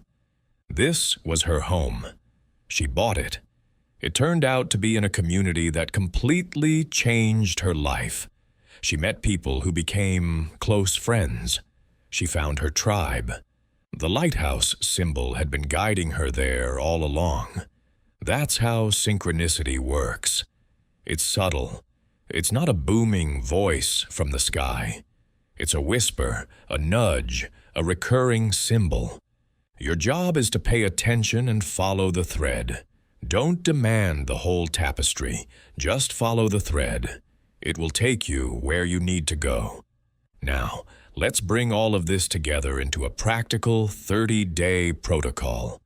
30 days is long enough to start rewiring your brain and shifting your frequency, but short enough to maintain focus and commitment. This isn't a casual experiment. This is an intensive. You're going all in for 30 days. After 30 days, you'll have established new neural pathways and new habits. You'll have evidence that this works. Then you can decide whether to continue. The structure is simple. Morning practice, midday check-in, evening practice. Non-negotiable. You do them every single day, even when you don't feel like it. Especially when you don't feel like it. Discipline is doing what needs to be done, even when you don't want to do it. Motivation gets you started. Discipline keeps you going. Morning practice takes 15 minutes. You wake up, and before you check your phone, before you do anything else, you sit in a quiet place and you do your visualization. You close your eyes and you see yourself living your ideal day. You engage all 5 senses. You feel the emotions of already having what you want. You stay in that state for 10 minutes. Then you spend 5 minutes either journaling your gratitude or speaking affirmations aloud. The affirmations should be present tense, positive, and personal. I am, I have, I feel. Let me walk you through exactly how this morning practice looks. You open your eyes at 6:30 in the morning. Your phone is on the other side of the room, not on your nightstand. This is critical. The first thing you interact with shapes your frequency for the day. If the first thing you do is scroll through social media or check email, You've given your power away before you've even gotten out of bed. You've let the external world set your internal state. Instead, you walk to your meditation space. Maybe it's a corner of your bedroom with a cushion. Maybe it's a chair by the window. It doesn't matter where. What matters is that it's your space, and you go there every morning. You sit down and close your eyes. Take 3 deep breaths to center yourself. On the first breath, you release yesterday. Whatever happened yesterday is done. On the second breath, you release any anxiety about today. On the third breath, you come fully into this present moment. Now you're ready to build your vision. You start with a single scene that implies your wish fulfilled. If your goal is financial abundance, you don't visualize yourself working hard or stressing about money. You visualize yourself checking your bank account and feeling deep satisfaction at the balance. You see the numbers. You feel the relief, the security, the freedom. You imagine texting a friend and offering to treat them to dinner without even thinking about the cost. You feel the generosity, the ease. You stay with this scene. You don't let your mind jump to 10 different things. One scene, rich with sensory detail. What are you wearing in this scene? What room are you in? What time of day is it? What's the temperature? Is there music playing? Are there other people present?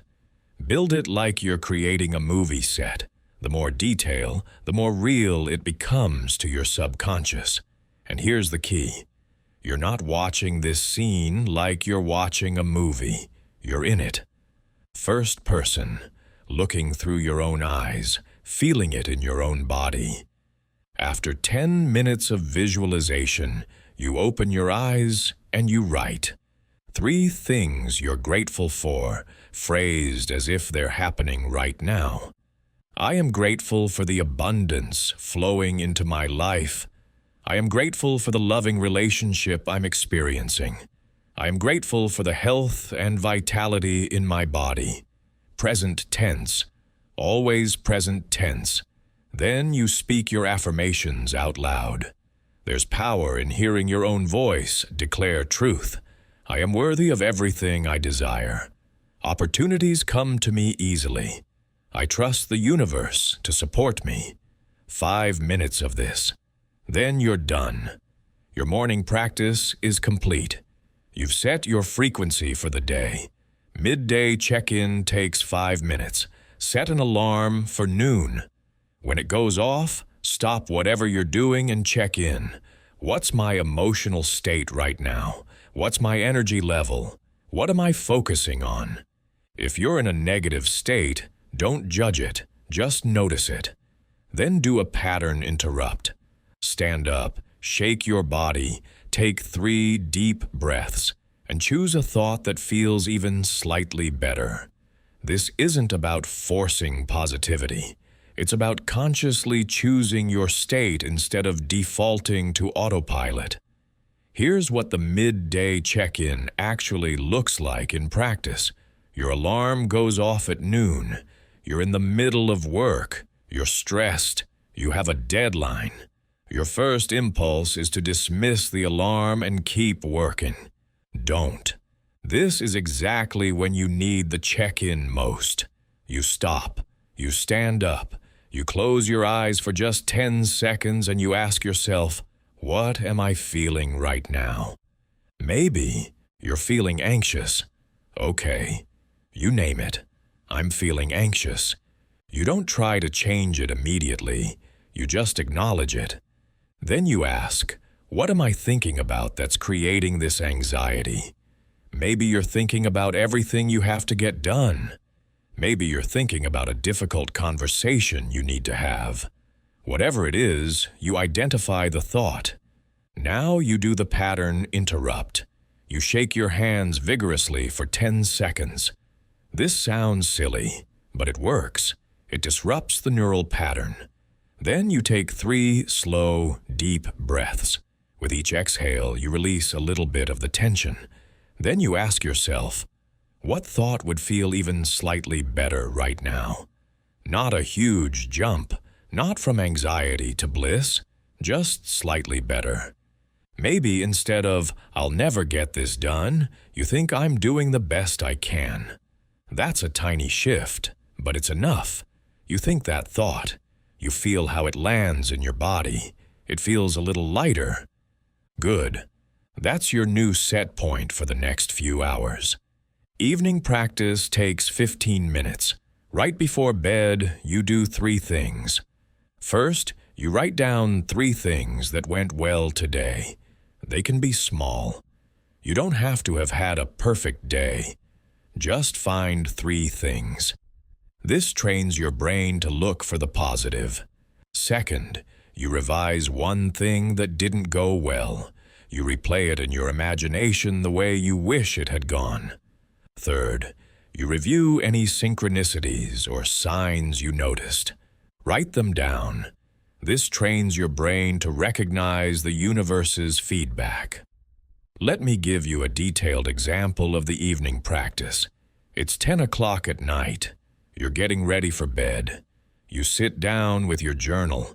You think back through your day. What went well? Maybe you had a good conversation with a colleague. Write it down. I had a connecting conversation with Sarah today. We laughed, and I felt seen. Maybe you completed a task you'd been putting off. Write it down. I finished the report I'd been avoiding, and it felt good to check it off. Maybe you noticed a beautiful sunset. Write it down.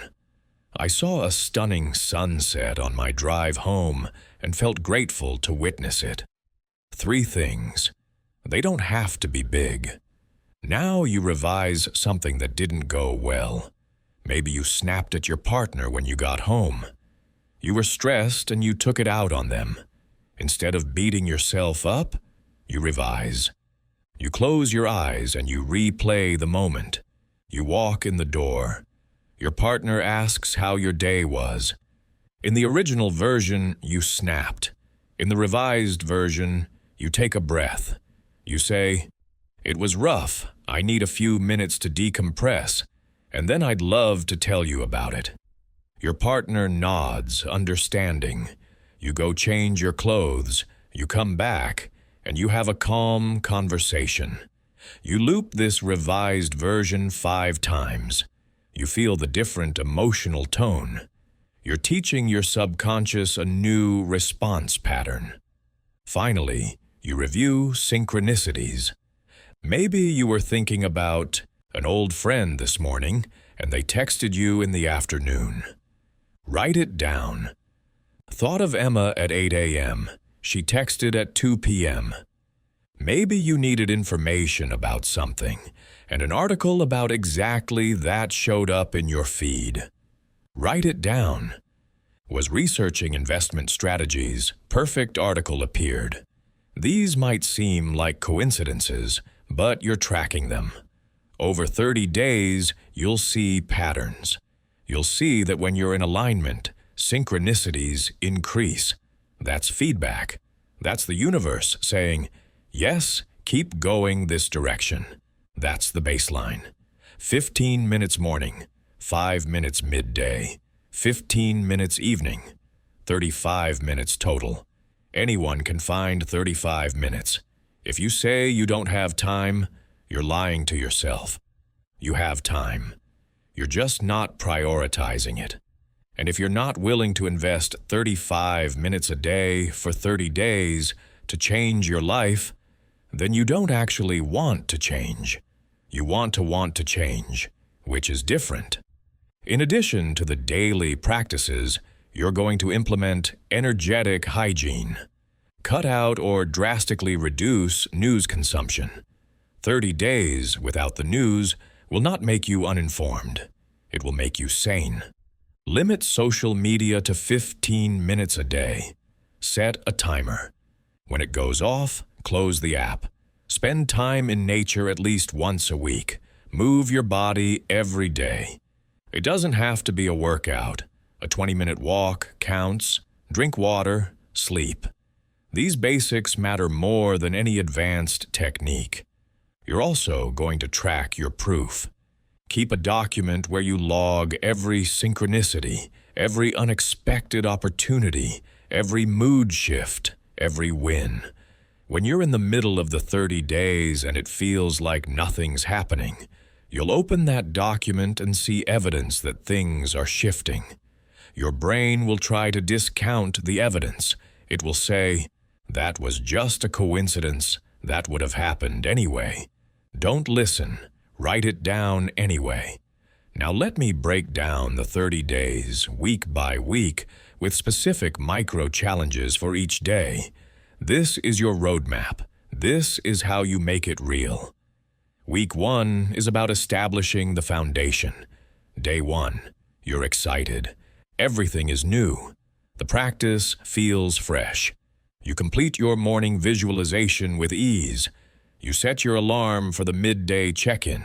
You do your evening journaling. You feel proud. Day 1 is easy. Day 2, still riding the wave. You're optimistic. You notice a small synchronicity and you write it down. Day 3, reality sets in. The practice feels a little harder. Your mind wanders during visualization. That's normal. You bring it back. You complete the practice anyway. Day 4 is your first micro-challenge. Today, you're going to track every complaint that comes out of your mouth. Not to judge yourself, just to notice. You're building awareness. Most people complain dozens of times a day without realizing it. Complaining is a frequency leak. Every complaint broadcasts lack, frustration, victimhood. Today, you catch yourself. You are about to complain about traffic. You stop. You notice the impulse. You choose a neutral or positive observation instead. At least I have a car. At least I have somewhere to go. It feels awkward at first. That's okay. You're building a new neural pathway. Day 5, micro-challenge number 2. Today, when you do your morning visualization, you're going to add a physical anchor. An anchor is a gesture or movement that you pair with a desired emotional state. When you reach the peak of your visualization, when you're feeling the fullness of already having what you want, you're going to press your thumb and forefinger together. You're creating a kinesthetic link. Over time, just pressing your fingers together will trigger that state. You'll be able to access the frequency of abundance instantly, anywhere. This is Pavlovian conditioning used for manifestation. Day 6, you're going to have a conversation with your future self. This is a journaling exercise. You set a timer for 10 minutes. You write a letter from your future self, 1 year from now, to your current self. Your future self has accomplished the goal you're working toward. They're writing to encourage you, to tell you what to focus on, to reassure you that it all works out. Let your hand move across the page without censoring. Don't think, just write. You'll be amazed at the wisdom that comes through. This isn't you making things up. This is your higher self communicating with your current self. The boundary between you and your future self is thinner than you think. Day 7 is your first integration day. No new micro-challenges. Just complete your 3 daily practices and review the week. Look at your proof log. What have you noticed? Has your mood shifted? Have opportunities appeared? Has anyone commented that you seem different? Write down your observations. Week 1 is complete. You've established the habit. Your brain is beginning to rewire. Week 2 is where the resistance shows up. Day 8, you wake up and you don't want to do the practice. This is predictable. The novelty has worn off. You haven't seen massive results yet. Your mind is saying, this isn't working. Why bother? This is the moment that separates people who transform from people who stay stuck. You do the practice anyway. You sit down for your visualization, even though you don't feel like it. You do it mechanically if you have to. You're proving to yourself that you keep commitments. That proof changes your identity. Day 9, Micro Challenge. Today you're going to examine one limiting belief and find 3 pieces of evidence that contradict it. Maybe your limiting belief is, I'm not good with money. You're going to find 3 times you made a wise financial decision, even small ones. You paid a bill on time. You chose not to buy something impulsively. You researched before making a purchase. Those are wise financial decisions. Write them down. You're training your RAS to look for evidence of financial competence instead of incompetence. What you look for, you find. Day 10, the Valley of Despair. This is statistically the day most people quit. You're tired. The practice feels like a chore. You're not seeing the results you expected. Your saboteur is loud. It's saying, see, I told you this was a waste of time. Here's what you do. You open your proof log. You read every entry. You remind yourself of the shifts, however small. Then you commit to just one more day. Not the whole 30 days, just tomorrow. You can do one more day. This is how you get through the valley, one day at a time. Day 11, you're still here. That's huge. You didn't quit. Today's micro challenge is a gratitude walk. You're going to take a 20-minute walk, and the entire time you're going to silently name things you're grateful for. The tree, the sky, your legs that carry you, your breath, the ground beneath your feet. For 20 minutes, continuous gratitude. No phone, no podcast, just you and gratitude. This practice shifts your state faster than almost anything else. Gratitude generates coherence. Coherence generates manifestation. Day 12, you're going to practice receiving. This sounds simple, but most people are terrible at receiving. Someone compliments you, and you deflect. Someone offers to help you, and you say, I'm fine.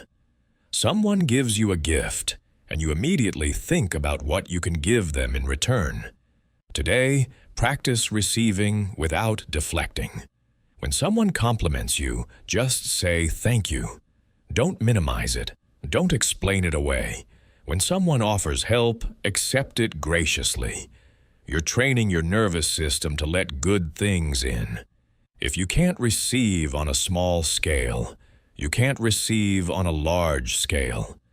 Day 13, you're going to do a fear inventory.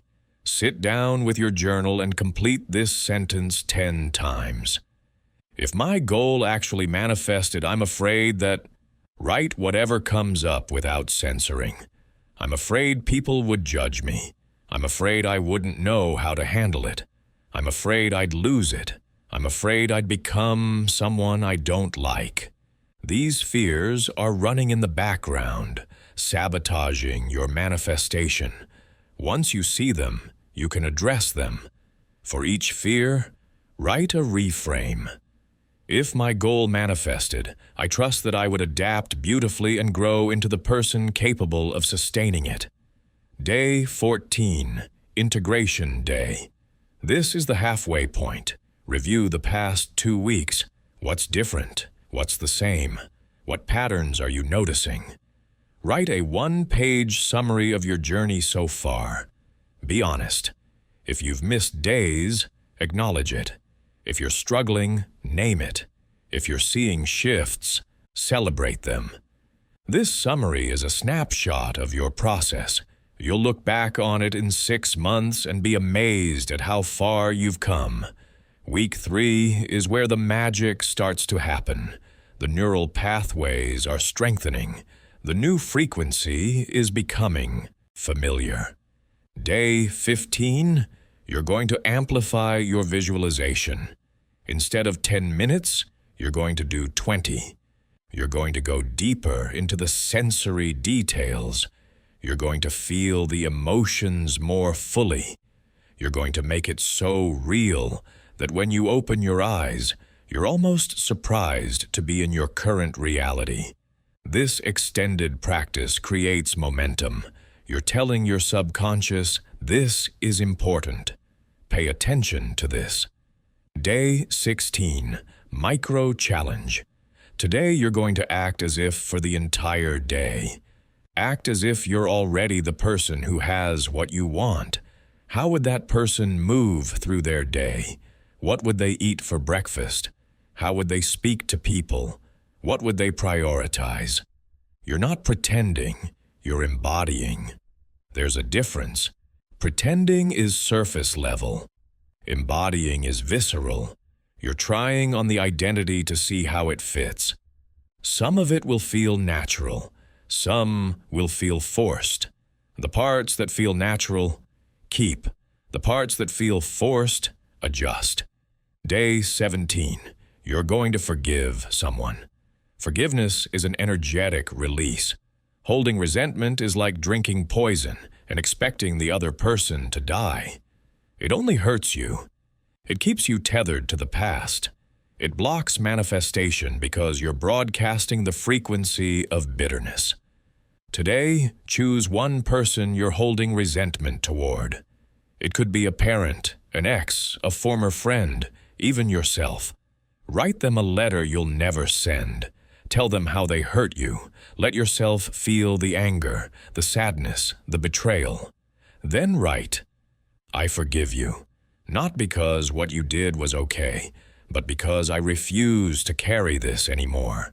I release you, and I release myself. Burn the letter or tear it up. Let it go. Day 18, you're going to give something away. Manifestation is about circulation, not hoarding. Energy needs to flow. When you give, you create space to receive. It doesn't have to be money. Give your time, your attention, your skills. Help someone. Compliment a stranger. Leave a generous tip. The act of giving shifts you out of scarcity and into abundance. You're signaling to the universe that you have enough to share. That signal attracts more. Day 19, you're going to do nothing. This is a rest day. No micro challenges, just your 3 core practices. Your nervous system needs integration time. You've been inputting a lot of new information and energy. Today, you let it settle. You rest. You trust that the work is happening even when you're not actively doing something. This is hard for achievers. They want to push, push, push. But rest is productive. Rest is when your subconscious processes and integrates. Day 20, you're going to speak your desire out loud to another person. This is vulnerable. You're going to tell someone you trust what you're manifesting. Not in a, I hope this happens way. In a, this is happening way. Speak it with conviction. Watch their reaction. Some people will support you. Some will doubt you. Notice how both reactions land in your body. This practice builds your capacity to hold your vision regardless of external validation. You're declaring your intention to the field. You're making it real by speaking it into existence. Day 21, Integration Day and the end of Week 3. By now, the practices should feel somewhat automatic. You're not white-knuckling through them anymore. They've become part of your routine. Today, review your proof log and notice trends. Are synchronicities increasing? Are opportunities appearing? Are you feeling different? Celebrate any and all progress, even if it's subtle, especially if it's subtle. The subtle shifts compound into massive transformations. Week 4 is about stabilization and expansion. Day 22, you're going to increase your energetic capacity. Up until now, you've been building a specific vision. Today, you're going to practice expanding beyond it. After your regular visualization, you're going to spend 5 minutes imagining that what you want isn't the ceiling, it's the floor. Imagine what's possible beyond your current goal. Let yourself feel the bigness of it. This prevents you from unconsciously capping your manifestation. You're training your nervous system to hold more. Day 23, Micro Challenge. Today you're going to identify and interrupt one unconscious pattern. Maybe you always say yes when you want to say no. Maybe you scroll your phone when you're anxious. Maybe you skip meals when you're stressed. Whatever your pattern is, today you catch it and you choose differently. Just once. You say no when you want to say no. You put the phone down and breathe instead of scrolling. You eat the meal even though you're stressed.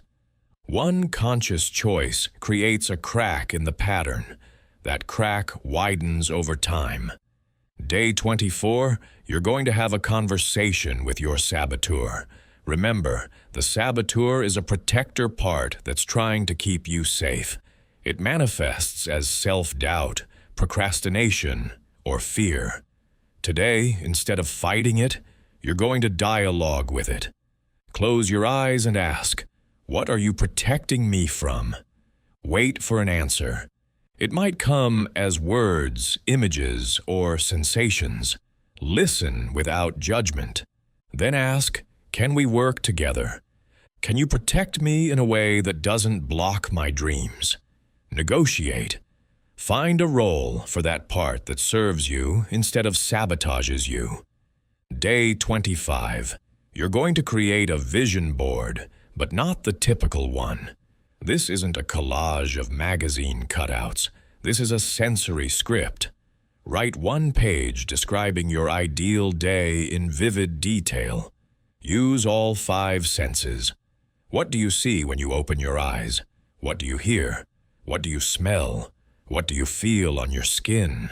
What do you taste? Who are you with? What are you doing? Make it so specific that anyone reading it could direct it like a film. This becomes your daily visualization script. You read it every morning before you visualize. It keeps your vision clear and consistent.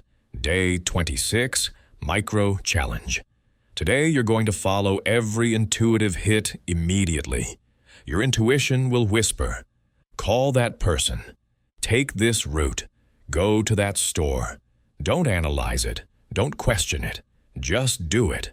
Set an intention in the morning that you'll act on your intuition instantly today, and then pay attention. This builds trust between you and your inner guidance. The more you act on intuition, the louder and clearer it becomes. Day 27, you're going to do a dopamine fast. For 24 hours, no social media, no news, no television, no unnecessary internet. Just you, your thoughts, and simple activities. Read a book, go for a walk, have a face-to-face conversation, cook a meal. This recalibrates your nervous system. Modern life is dopamine overload. Your receptors are fried. This fast gives them a chance to reset. You'll be bored. That's the point. Boredom is where creativity lives. Day 28, Integration Day, and the start of your final stretch. Review the entire journey. Read your proof log from day 1. Notice how much has shifted. Notice how you're different. Notice what's shown up in your external reality. Write a letter to yourself acknowledging your commitment. You've shown up every day for 4 weeks. That's not small. That's evidence of who you're becoming. Day 29, you're going to pre-live the achievement. This is different from visualization. Visualization is seeing and feeling it in your mind. Pre-living is behaving as if it's already done. You're going to spend the entire day in the energy of completion. Move through your day as the person who's already achieved the goal. Notice how that person thinks, speaks, and acts. Embody them fully. This is a dress rehearsal for your new identity. Day 30, Celebration and Commitment Day. You've completed the 30 days. This is massive. Most people don't make it this far. You did. Today, you're going to do two things. First, celebrate. Do something special for yourself. Acknowledge the work you've put in. Second, decide what's next. Are you continuing the practice? Are you adjusting it? Are you taking it deeper? This isn't the end. It's the beginning. You've built the foundation. Now you get to build the life. But let's talk about what happens after day 30, because this is where most people stumble. You've completed the intensive. You've seen results. You're feeling good. Then life happens. You get busy. You skip a day, then another. Then you're back to your old patterns, wondering what happened. This is the relapse trap. You need a relapse-proofing plan. Here's the plan. First, identify your high-risk situations. When are you most likely to skip the practice? Monday mornings when you're rushing, Friday nights when you're exhausted, when you're traveling, when you're stressed. Name the situations. Then create a contingency protocol for each one. If it's Monday mornings, maybe you do a shortened 5-minute practice instead of 15. If it's travel, maybe you do your visualization in the airport lounge. The practice doesn't have to be perfect. It has to be consistent. Second, build in accountability. Tell someone about your practice and ask them to check in with you weekly. Join a group of people doing similar work. Hire a coach. Make the commitment public. External accountability bridges the gap when internal motivation dips. And it will dip. That's normal. Accountability isn't about shame when you mess up. It's about having someone remind you why you started when you forget. Third, schedule your practices like appointments. Put them in your calendar. Treat them like meetings you can't cancel. If you wouldn't skip a doctor's appointment, don't skip your morning visualization. This isn't optional self-care. This is the foundation of your manifestation practice. Protect it accordingly. Fourth, have a minimum viable practice. On days when you absolutely cannot do the full practice, what's the smallest version you can do? Maybe it's 2 minutes of visualization and 1 minute of gratitude. Maybe it's just the midday check-in. Define your minimum viable practice in advance. Then, on hard days, do that. It keeps the chain unbroken. It maintains the neural pathway. Consistency over intensity. Fifth, track your streaks but forgive your breaks. Use a habit tracker. Mark off each day you complete the practice. Watch your streak grow.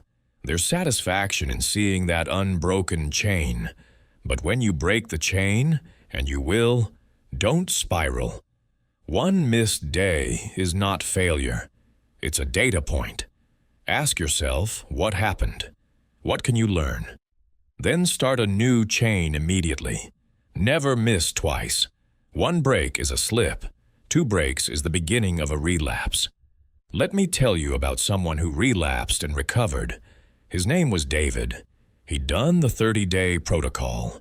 He'd seen incredible results, new job opportunity, improved relationship with his partner, more energy. He was convinced this was his new way of life. Then his father got sick. David flew across the country to help. For 2 weeks, his routine was obliterated. He was sleeping in a hospital chair, eating vending machine food, dealing with crisis after crisis. The practice fell away. He told himself he'd start again when he got home. But when he got home, the momentum was gone. He couldn't seem to restart. 3 months passed. The benefits he'd gained started to erode. The new job was stressful. His relationship was tense.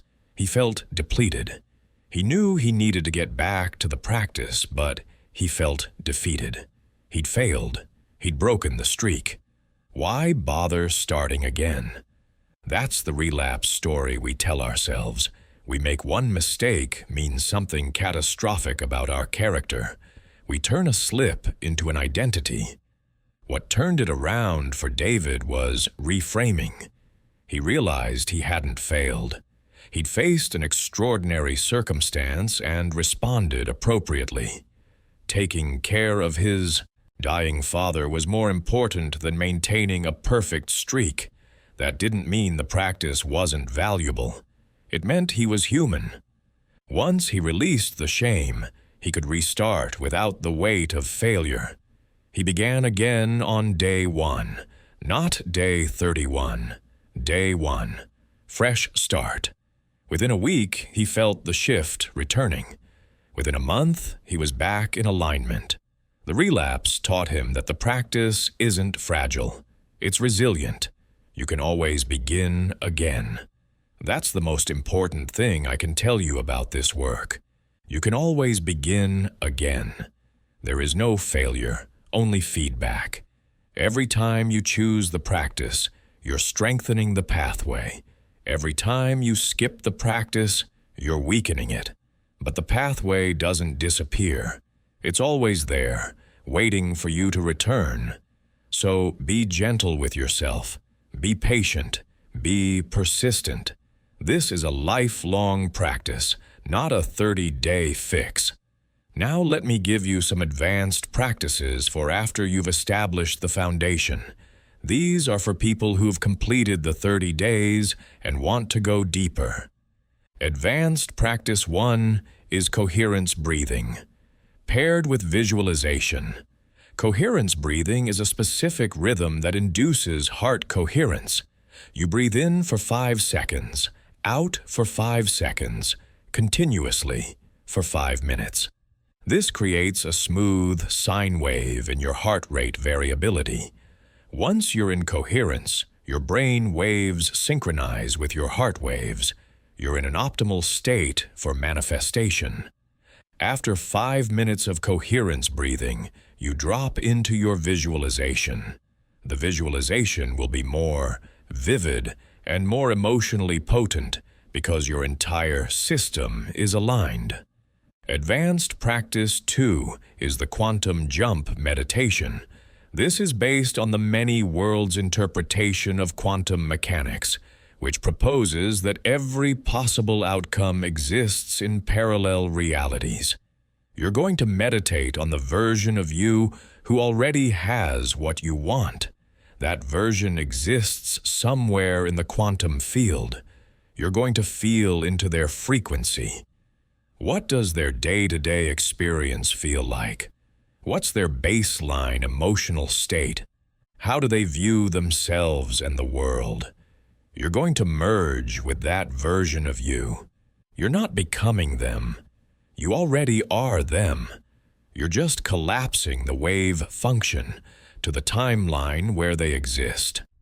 Advanced Practice 3 is the Reality Confirmation Walk. This is different from the Gratitude Walk. You're going to walk through your environment looking for evidence that your desire is already manifesting. If you're manifesting wealth, you look for evidence of abundance. Beautiful homes, expensive cars, well-dressed people, thriving businesses.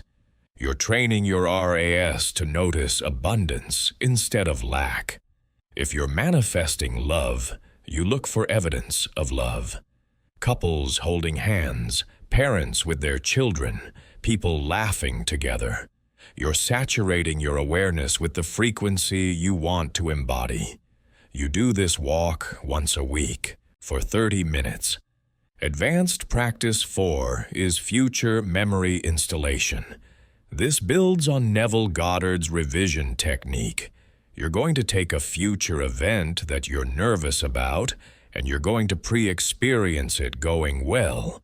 Maybe you have a job interview next week. Instead of worrying about it, you're going to install a memory of it going perfectly. You imagine walking into the interview confident. You imagine connecting easily with the interviewer. You imagine answering questions articulately. You imagine them offering you the position. You loop this memory until it feels as real as any past memory. When the actual interview happens, your nervous system won't panic because it's already experienced success. It's familiar. Advanced Practice 5 is the frequency fast. Once a month, you're going to do a full day in your desired frequency. From the moment you wake up until the moment you go to sleep, you embody the person who has what you want. You think their thoughts. You feel their feelings. You take their actions. If they would meditate for an hour, you meditate for an hour. If they would eat a healthy meal, you eat a healthy meal. If they would have a difficult conversation, you have a difficult conversation. You immerse yourself completely. This practice collapses time. One day, fully embodied, is worth weeks of partial embodiment. These advanced practices aren't for beginners. They require a stable foundation. If you're still struggling with the basics, master those first. But once you've got the basics down, these practices will accelerate your manifestation exponentially. They'll take you from conscious creation to effortless flow. Now let's address something crucial that most manifestation teachings ignore completely: the collective field. You're not manifesting in a vacuum. You're part of a web of consciousness. Your family, your community, your culture, your species, all of these have their own frequencies and beliefs. Those collective patterns influence you whether you're aware of them or not. If you grew up in a family where everyone struggled financially, there's a collective field of financial struggle. If you're part of a culture that values self-sacrifice over self-care, there's a collective field of martyrdom. These fields are powerful. They can reinforce your personal patterns or work against your individual intentions. To manifest in opposition to a collective pattern requires extra energy. You're swimming upstream.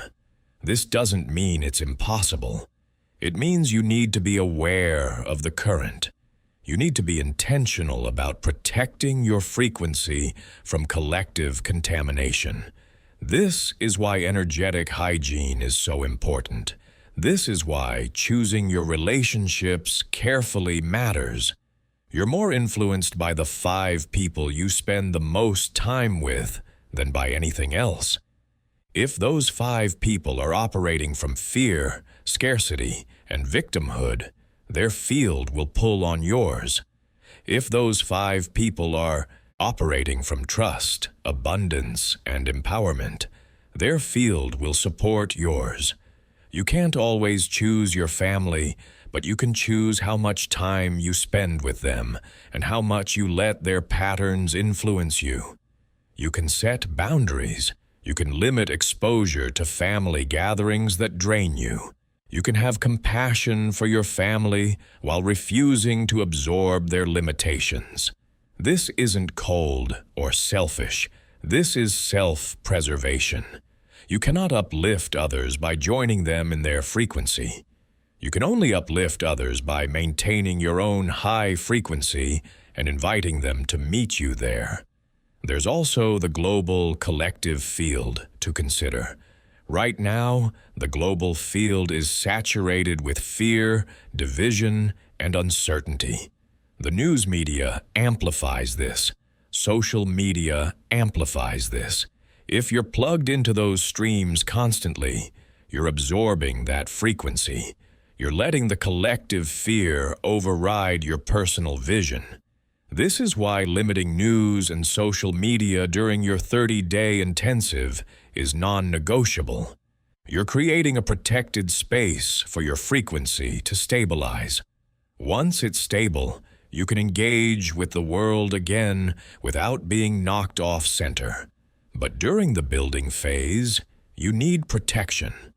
Some people worry that by focusing on their own manifestation, they're being selfish or ignoring the world's problems. This is a false dichotomy. The best thing you can do for the world is to become a high-frequency being. Your frequency radiates outward. It affects everyone you encounter. When you're in coherence, you create coherence in others. When you're manifesting from abundance, you inspire others to believe abundance is possible. When you're living authentically, you give others permission to do the same. You're not helping the world by staying small, broke, or miserable.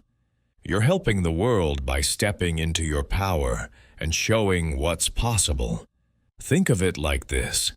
If you're on an airplane and the oxygen masks drop, you put yours on first before helping others. Not because you don't care about others, but because you can't help anyone if you've passed out from lack of oxygen. Your manifestation practice is putting your oxygen mask on first. Once you're breathing easily, once you've stabilized your frequency, once you're manifesting consistently, then you have the capacity to help others do the same. But you have to secure your own foundation first. Now, I want to talk about something that might challenge everything I've said so far. Sometimes the thing you're trying to manifest isn't actually what you need. Sometimes the universe has something better in mind, but you can't see it because you're so fixated on your specific vision. This is the paradox of manifestation. You need to hold your vision clearly and emotionally, but you also need to stay open to how it unfolds. You need to be attached to the feeling and detached from the form. Let me tell you about a woman named Lisa. She was trying to manifest a specific job at a specific company. She did everything right. She visualized daily. She applied for the position. She networked with people at the company. She felt confident she'd get it. She got to the final round of interviews. Then they chose someone else. She was devastated. She felt like she'd failed. She questioned whether manifestation even worked. But 3 weeks later, a recruiter contacted her about a different position at a different company. She almost didn't respond because she was so fixated on the job she'd lost. But something told her to take the call. She interviewed. They offered her the position. It paid 30% more than the job she'd wanted. The culture was better. The growth potential was better. Within 6 months, she realized that not getting the first job was the best thing that could have happened. The universe wasn't ignoring her. It was redirecting her towards something better, but she almost missed it because she was attached to the specific form. This is why the practice is to focus on the feeling, not the details. You want the feeling of fulfillment, contribution, financial security, and respect that you thought the first job would provide. You don't actually want that specific job at that specific company. You want what you believe it will give you. When you focus on the feeling, the universe has infinite pathways to deliver it. When you focus on one specific pathway, you limit the possibilities. This requires trust. It requires faith. It requires the ability to hold your vision lightly. You know what you want to feel. You're clear on that, but you're open to being surprised by how it shows up. This is the balance between intention and surrender. You set the intention clearly. You take inspired action. And then you surrender the how and the when. You trust that the universe is conspiring in your favor, even when it doesn't look like it. This doesn't mean you become passive. It doesn't mean you sit on your couch visualizing and never take action. It means you take action from inspiration, not desperation. It means you follow the nudges. It means you stay flexible. It means you're willing to pivot when doors close and new doors open. It means you interpret setbacks as course corrections, not cosmic rejections. There's a concept in Taoism called Wu Wei, which translates to effortless action or non-doing. It doesn't mean laziness. It means action that flows with the natural order. It means not forcing. It means sensing where the energy is and moving with it. When you're in Wu Wei, everything feels easy. Doors open. People help. Resources appear. You're surfing a wave instead of swimming against the current. When you're out of Wu Wei, everything is hard. You're efforting, you're pushing, you're exhausted. That's a sign you're off track. The universe is trying to redirect you, but you're not listening. How do you know if you're in Wu Wei or if you're just being lazy? Check your energy. Wu Wei feels restful but alive. Laziness feels heavy and dulling. Wu Wei feels like strategic pause. Laziness feels like avoidance. Wu Wei leaves you refreshed. Laziness leaves you depleted. Learn to distinguish between the two. Your body knows the difference even if your mind doesn't. Let me give you one final practice that ties everything together. It's called the alignment audit. Once a week, you're going to check in with every area of your life and assess alignment. You'll rate each area from 1 to 10. 1 means completely out of alignment. 10 means fully aligned.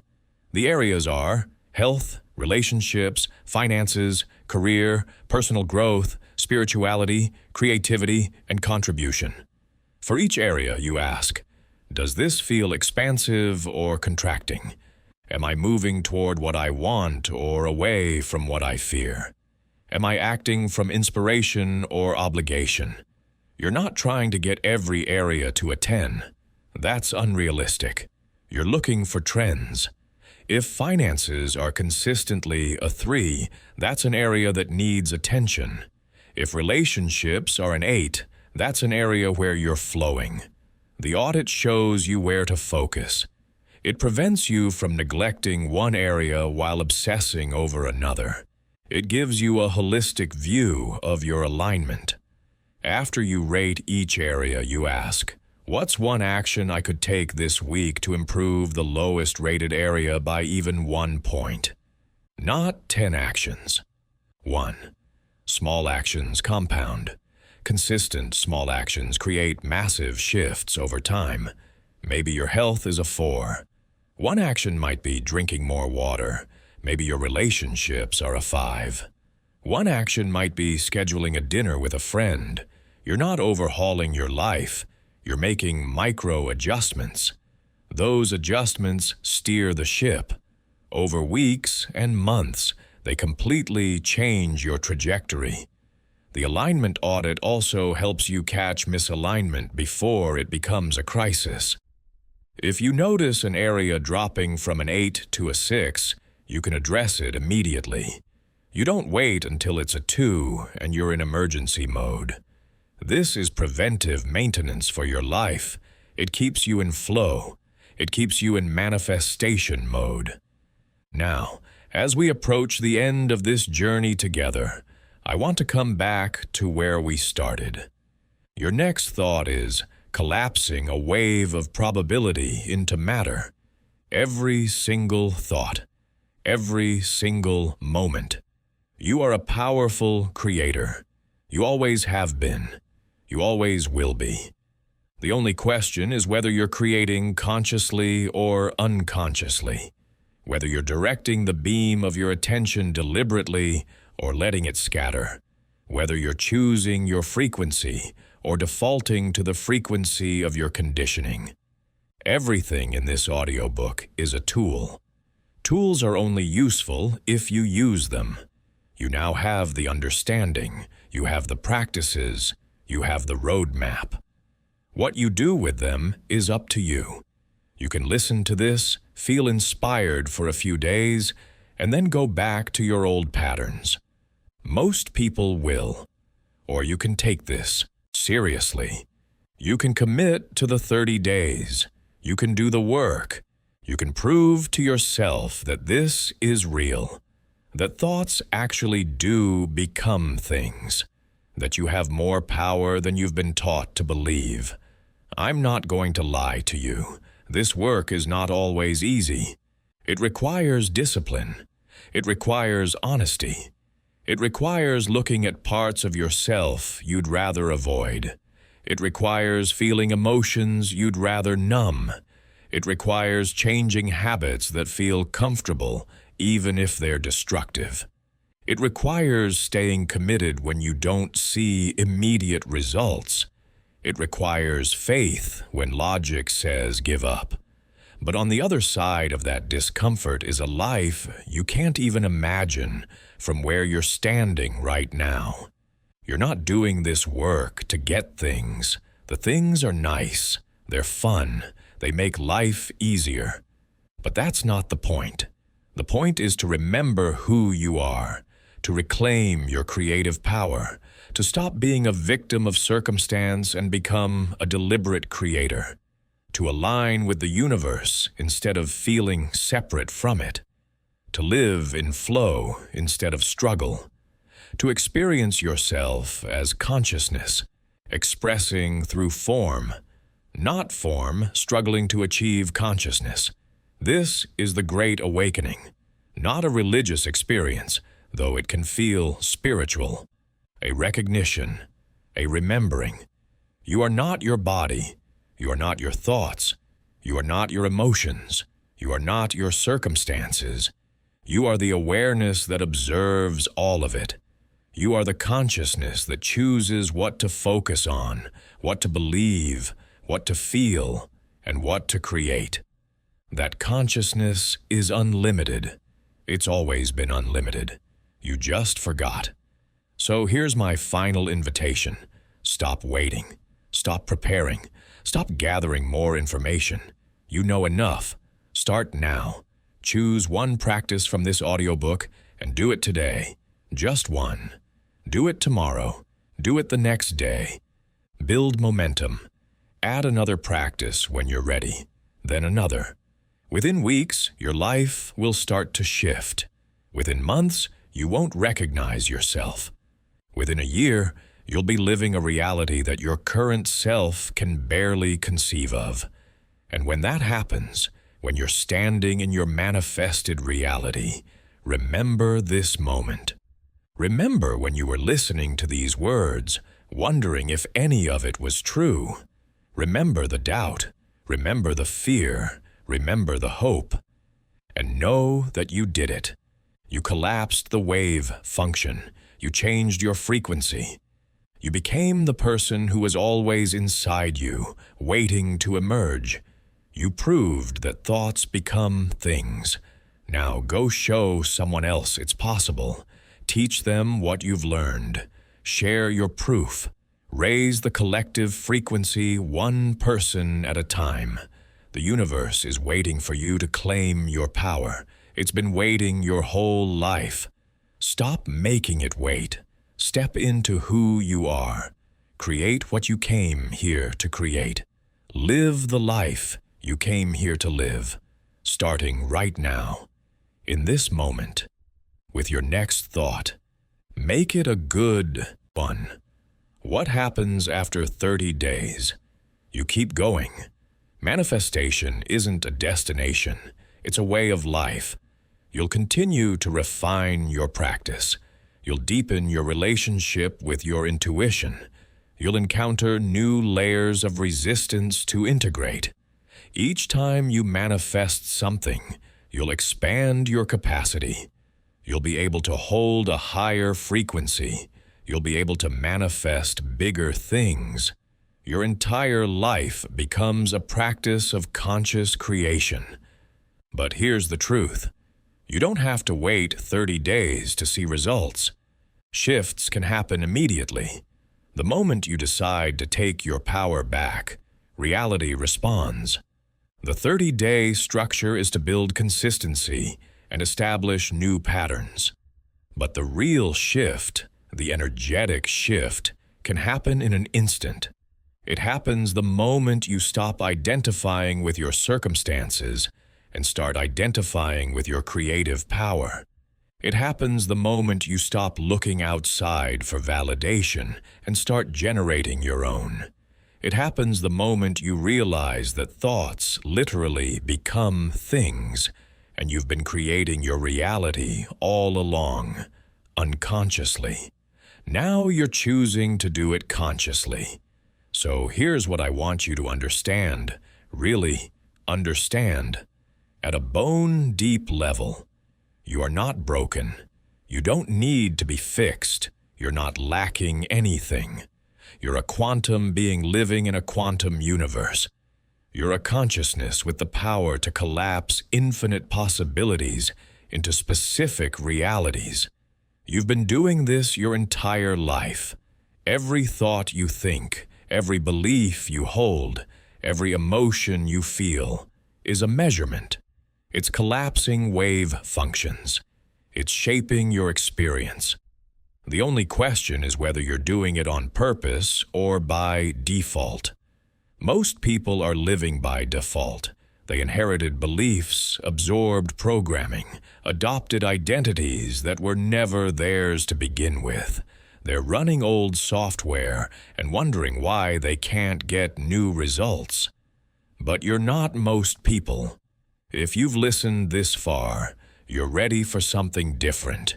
You're ready to take responsibility for your reality, not blame. Responsibility, the ability to respond, the power to choose. This is an invitation to step into that power, to stop waiting for permission, for the right circumstances, for someday. To start now, to start today.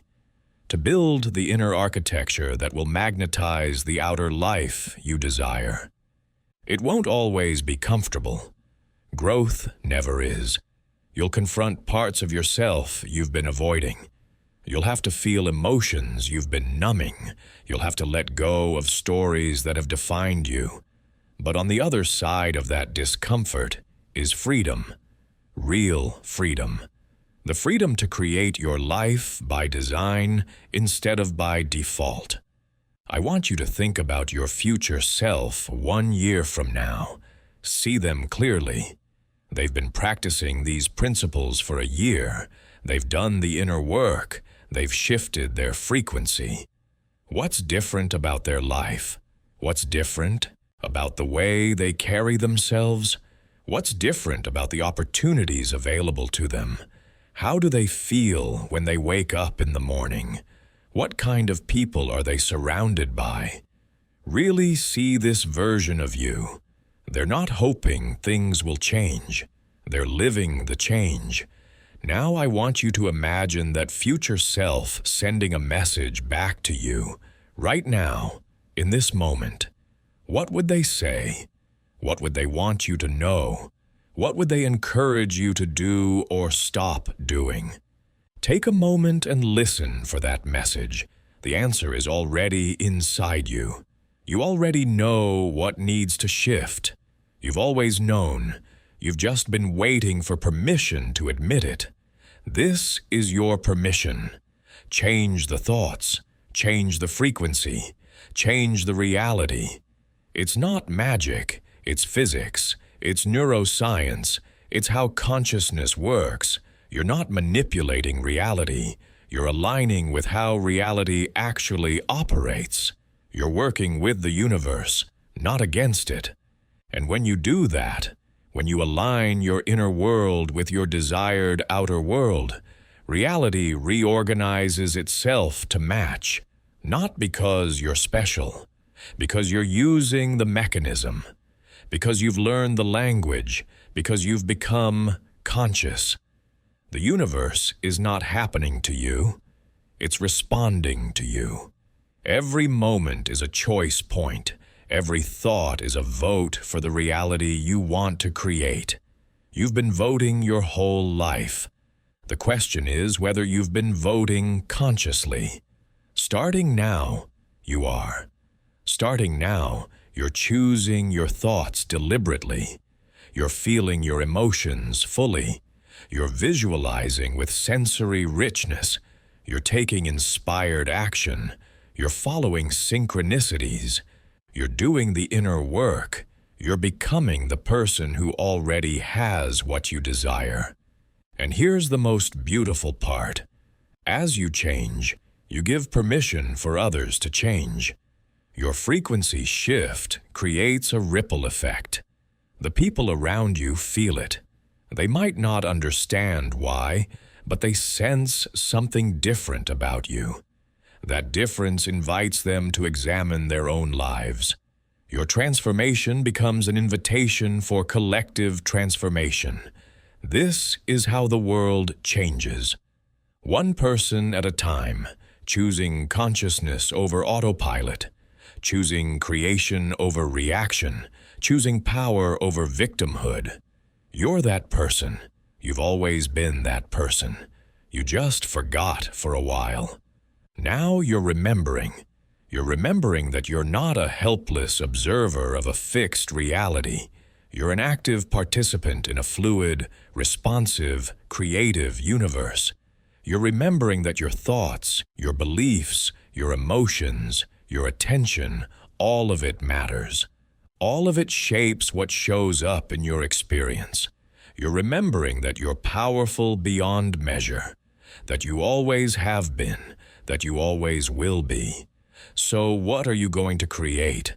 What reality are you going to collapse into being?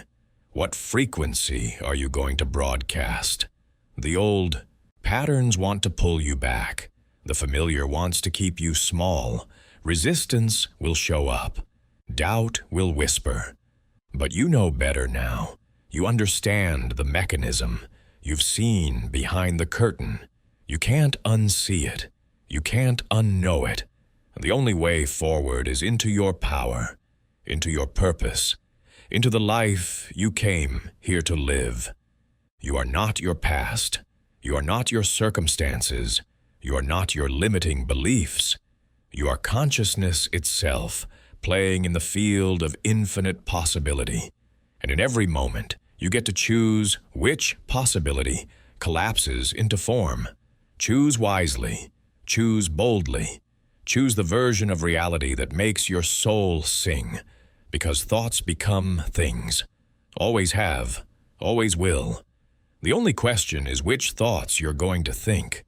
Choose the ones that create the life you actually want. Then watch as reality bends to meet you. It's not coming. It's already here, waiting for you to align with it. Step into that alignment now. Your new reality is ready for you.